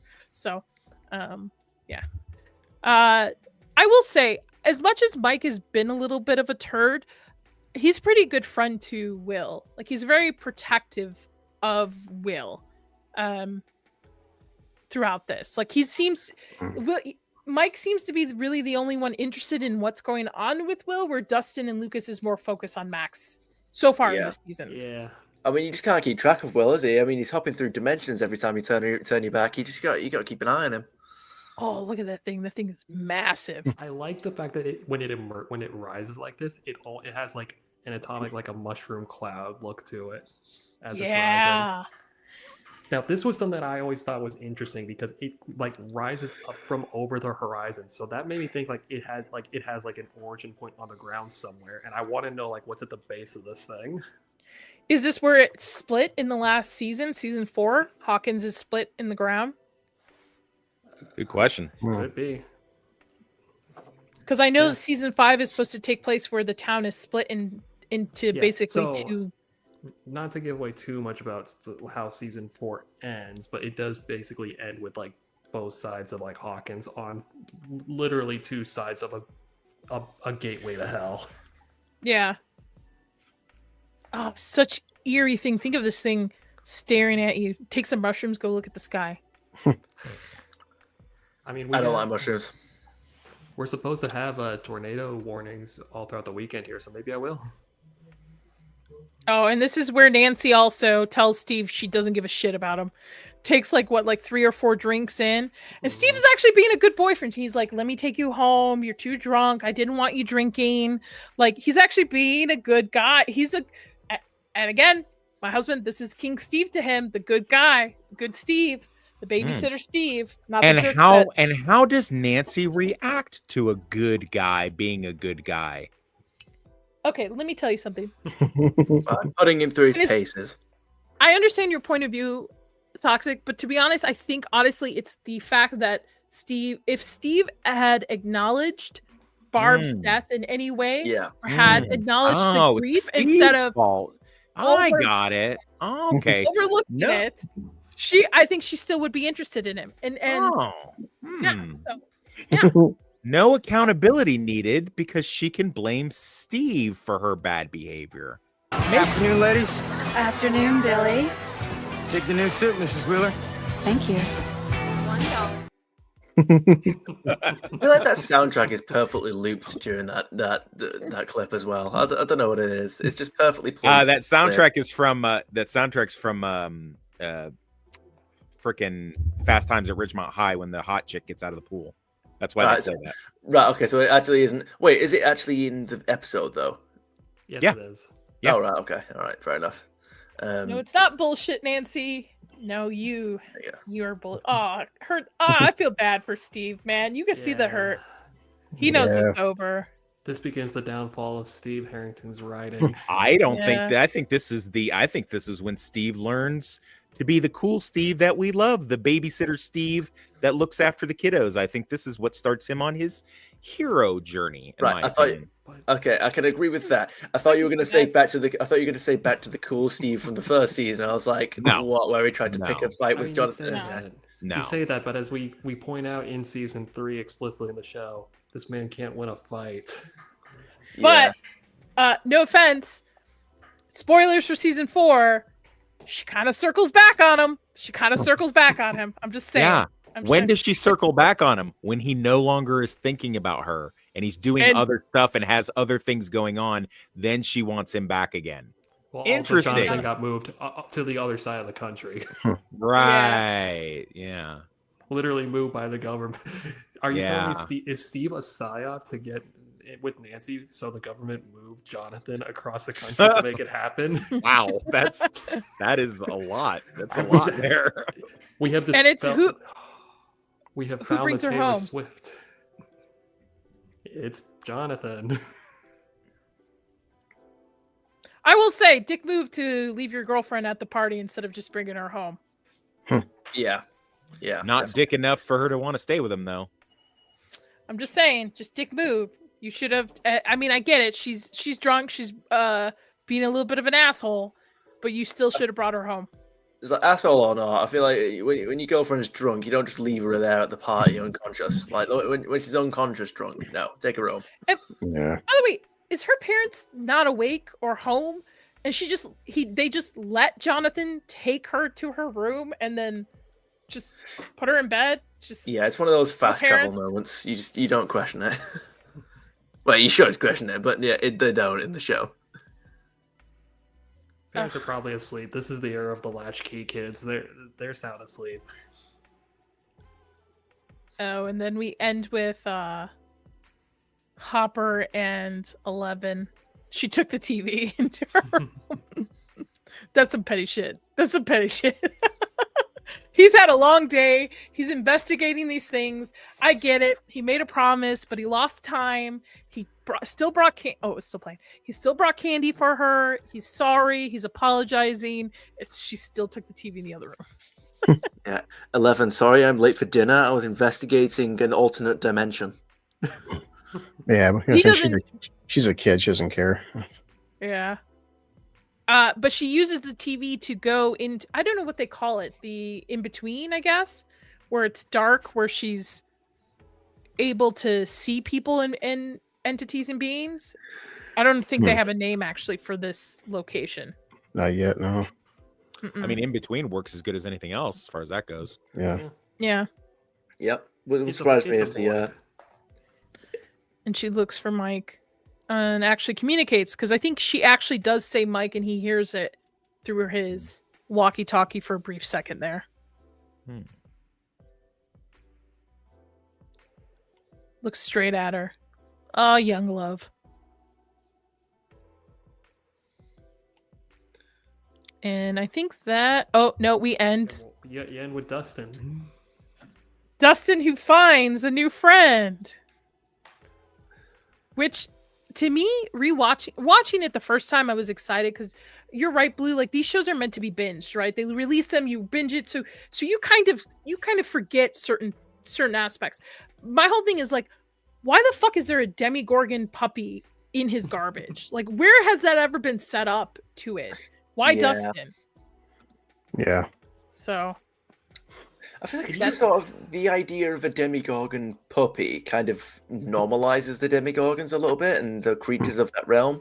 It kind of ties it a little bit too much to our standards of what to expect from nature. You know, it's too natural. And whereas you're like, you know, the Upside Down felt like, you know, in the first place, it felt like just a place that looked like our world-ish, you know, dark goo everywhere, but it was just demonic. It was just unlike our world. It was just evil. Whereas now we've got to ask questions about whether or not there's an ecosystem or a system of evolution going on. Yeah. I'm like, what's going on there? But I agree with you. I think it downplays the Demogorgon. It starts to make it not seem as scary as season 1, and I think that's part of their problem moving forward. Granted, Vecna is a pretty scary villain when you get to it, and the Mind Flayer is kind of creepy too, but I think the Demogorgons don't come off as a big enough threat as they should come across in later seasons. Yeah. I mean, there's like an army of them in this season, in season 2. Like, and then 11 ends up just like she disappears most of them, doesn't she? Or like all of them, and then seals the massive. I mean, wait till you get to the cabin scene, my friend. Yeah. Oh, yeah. Is that season 3 or 4? It's season 2 at the end of this season. Yeah, well, I've seen the season before. That's what I'm trying to remember. I'm trying to remember the end of the season where, there's like an army of Demogorgons. There's a lot of cabin scenes across this show. Yeah. Some scenes you're like, oh, it should be this season. All right, we're at 2 hours and 30 minutes, almost 30 minutes. Sketch. Final thoughts on this episode? I think that this would have been a great time, kind of like we talked about in season 1, wishing we got to see some of like Will surviving in the Upside Down. I actually think this episode would have been a great place to explore that concept with 11 before she broke out. I think that she gets out of the Upside Down way too easily, and I would have rather have seen her struggling to find a way out than just popping out immediately after the events of season 1 end and undoing it. It's kind of where you start to see some of the cracks in the characters start to evolve in. Like Mike and Nancy don't really have great moments here. But we do get some of the stuff. Like, you guys may not like him. I like Dart, and I do like the Demi-Dogs. So I'm gonna give this. I'll give it a 6 out of 10 for this episode. Junie. Okay, so yeah. So unfortunately, I with the time zone error, I didn't manage to watch the actual episode. But from my vague memory of the first time I watched season 2, I think I will have to give the episode a very strong 9 out of 10 pure fuel. I just wanted to make that joke. No, again, I don't really have a lot of objective things to say about this episode because I haven't seen it in a while. I see you dropping stuff in the chat. Yeah, I didn't want to wait. I know we're up against the clock now at this point, so I just figured. That's all right. I'll pick and choose which ones you want read, and I'll read them if you highlight them. It's up to you. I'll just highlight them. It's fine. Blue, what do you rate it? Yeah, I don't know, maybe like a 7. It is hard to say these episodes now to rate them one at a time as we just the whole binge model. I do, like I said before, like the fact that this Upside Down and this threat and Hopper seeing this and like what is happening, what's going on. Like we're getting more into a storyline of like there's something. It's some kind of big bad besides just a mind flare. It's like it's spreading to our world. And yeah, some of the side characters, I mean, the stuff with Nance and what's his face there, it's kind of like you could probably shave those scenes down. So it does feel like when oftentimes these kind of shows, when you stray off the main path of what's going on, some of the side characters, you feel like they're kind of like eating up too much airtime. Yeah. Facts. Toxic. It's again, this is another slog fest. I know that the comic that represented what Will was actually going through in season 1 was released around this time, because that's when I read it. And I feel like I agree with Sketch. I think that would have been a better narrative to follow, to show. I mean, they went ahead and took the trouble to show 11's little backstory thing that happened after season 1, and that's fine. I don't have a problem with it, but maybe show some of that. I really couldn't care less about the teenage drama stuff that's going on for whatever the justified or unjustified reasons is. I mean, they spent way too much time on that. There's just a lot of filler in this, and it doesn't really go anywhere. I mean, I know that eventually this season does find its legs, but man, it is really kind of dragging its feet the first couple episodes, and that I don't think that's what you want to do with your sophomore season of a TV show. I think it got forgiven a lot just because it was still trading on the momentum of season 1, but I mean I'd be hard pressed to give it anything higher than a 5. It's really a snooze fest these first couple episodes. I agree. I think if this would have been their first season, it would have been like the pacing of it. It wouldn't be as popular as it was. Again, I think they're using these first 2 episodes just to kind of fill in what happened with season 1 and tie it to what's going on in season 2. So there is a lot of filler with that. Yeah, I would probably, again, another 6 out of 10. Again, I know there's better episodes coming down the line, so I can't realistically, I can't rate this high, because I think I know towards the middle part and the end of this season, it does pick back up. So, and you know, one last thing, I kind of have a hard time forgiving it, since now we're in episode 2. So they do that little stinger at the beginning of episode 1 with the alternate, you know, kids and the chick with the different powers and stuff. It's nowhere to be found in this episode. It's almost like it's a blink and you miss it and you forgot. So like this point, you're not even thinking about it anymore. And it's just, well, they dropped the ball entirely on those characters. Facts. Yeah, facts. Yeah. Those characters right there are why this is, in my opinion, is the weakest of the seasons, all 4 seasons. I'll agree with that. They are such a ball and chain on the whole season. And the longer they go unaddressed, the worse it gets. I wonder if they'll bring him back for season 5. I feel like they're going to have to bring him back for season 5. There's no way they can't. I'll bet they don't. I bet you they don't. I bet you $1. Won't, but if they were smart, $1, $1. Even a just like throwback to maybe what have happened to them, or maybe there's a big like Avengers battle at the end versus Vecna, and they need everybody, including those with powers and non-powers. I mean, that would be kind of cheesy. Yeah, they could even do a cutaway scene where that rogue group of military policemen that was led by the one guy in season 4 went off and hunted them down. They could do that, and that'd be sufficient. But yeah, I don't think, because really their only narrative serves, I guess that she helps Elle unlock more of her power, I guess is what we're supposed to understand from that thing. But like I said, it goes nowhere. It's completely dropped in the 2nd episode, and you're just like looking at it as a whole, you know, you're just like, dude, what is I can remember my girlfriend binged this last October when you first invited me to start doing this. So she wanted to watch some of this, and she was like, what's going on in this 2nd season? And I'm like, yeah, exactly. Yeah, good point. That's why I think season 3 gets shit on way too much. So season 2 is definitely the weakest one. I'm starting to feel. Sketch, what do you got going on next?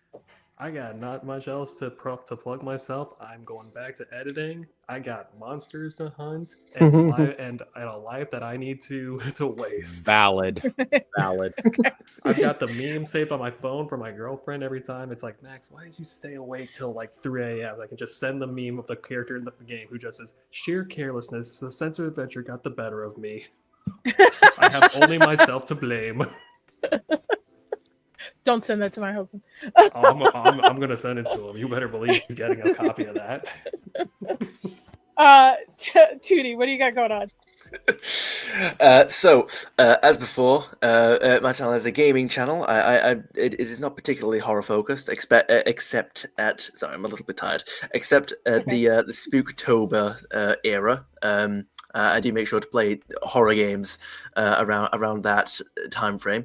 But no, so just usually single player Let's Plays, maybe the occasional game with a few friends, but just single player Let's Play playthroughs. I'm not exactly involved in the horror movie talk scene, generally. It's okay. There's always something for everybody, right? A little bit of for everybody. Well, thank you. Blue. A little bit of Blue, everything. being on open bar lately. Yeah, we had fun. You know, friend. it's like I mean, there's difference of opinions, but that's the point. Is if you come out to echo chambers and I will tell you, Toxic jumped on my stream yesterday. Is like, thank you for saving me from the echo chamber. You're not supposed to tell him that I abandoned him. I'm sure you had both tabs open. Anyway, go ahead. What do you got going on? Yeah, it's just whenever everyone universally agrees or disagrees, it can be terrible. So sometimes the balance, you know, as a wise man once said, everything should be balanced. But tomorrow, our buddy, I'll probably hop on if I can, Northern English. He's doing the 2 Jack Reacher films, and Toxic does have good insight because he read all the books. And Tom Cruise he's Tom Cruise, but it's interesting seeing you go from that to like the Alan Ritchson version and the obvious size difference. But yeah, I mean, just like these guys, I mean, I'll stream sometimes video games. We just did Reacher episode 6 is out, and kind of just like doing a little bit of everything. Very cool. Toxic, what do you got going on? Yeah, no, I'll be on Northern English Bastards show tomorrow. He wants to, now that we're deep into season 3 of Reacher, he wanted to take a look back at the Tom Cruise films that were based on 2 of the books. And yes, I do. I've read all the books, and also I am a former MP myself. So I try to give as much, as I can to that. I'm happen to be off tomorrow, so I'll probably be on that. I don't believe Outcast Creative is doing anything this weekend, but I am probably going to do an impromptu show addressing what my buddy Blue Collar went through with the birthday clown epidemic going on in YouTube right now. So we're gonna do a birthday clown, or at least I'm going to, and see if I can shake the tree a little bit and make some enemies and cause a little bit of hysteria amongst the YouTubers to wage war against the birthday clowns. What are the? You'll have to tell me. I think I know which one he is. So I'm gonna. I don't know what he's talking about. I'm gonna ask off stream. Yeah. As for myself, I'm back tomorrow morning, 10 a.m. my time for X-Files season 1, episode 13 and 14, and then at 7 p.m. Eastern, I am having my birthday celebration with a panel. We're going to be tiering my top 26 horror movies. It was very hard to pick. And we're going to just have some fun with that. So that's going to be 7 p.m. Eastern tomorrow. And then I think that is it for me, maybe. And then I'll be back Tuesday for Horror Tuesday. And then I'm seeing Ash on Wednesday, the new sci-fi horror movie that with Aaron Paul. So I'll be doing a small stream on it on Thursday, which is my actual birthday. And then I'll be doing a gaming birthday stream. I'm going to let the channel members choose Until Dawn or Morticia. Is it Mortuary Assistant? Mortuary Assistant, yeah. You should have done your top 26 picks for your top 20 for your 26 years on the planet. I wish it was. Anyway, Stranger Things will be back on the 28th. I apologize for the schedule issues. I have people in town next week, so I won't be able to host. So we will be back with season 2, episode 3 and 4 on the 28th, and then we shouldn't have any breaks until the meetup for a couple of us. But we're going to be filling it in. We got some time. The new season doesn't come out till probably around October, so we're okay. Thank you, everybody who watched, who came through. Thank you, Rio, for the super sticker. If you are watching this on replay, please do me a favor. Leave a comment. I don't care what you say, but just leave a comment for the algorithm gods. And until next time, everybody. Oh, and everybody who is watching, you're going to be redirected to Julie's stream. She's doing a From giveaway over there. So, and she's got the band in yellow. He's been on all of her streams almost. He's a really cool dude. He just likes talking about this stuff, which is pretty cool. So you'll be redirected over there. Till next time, y'all. Stay spooky. Have a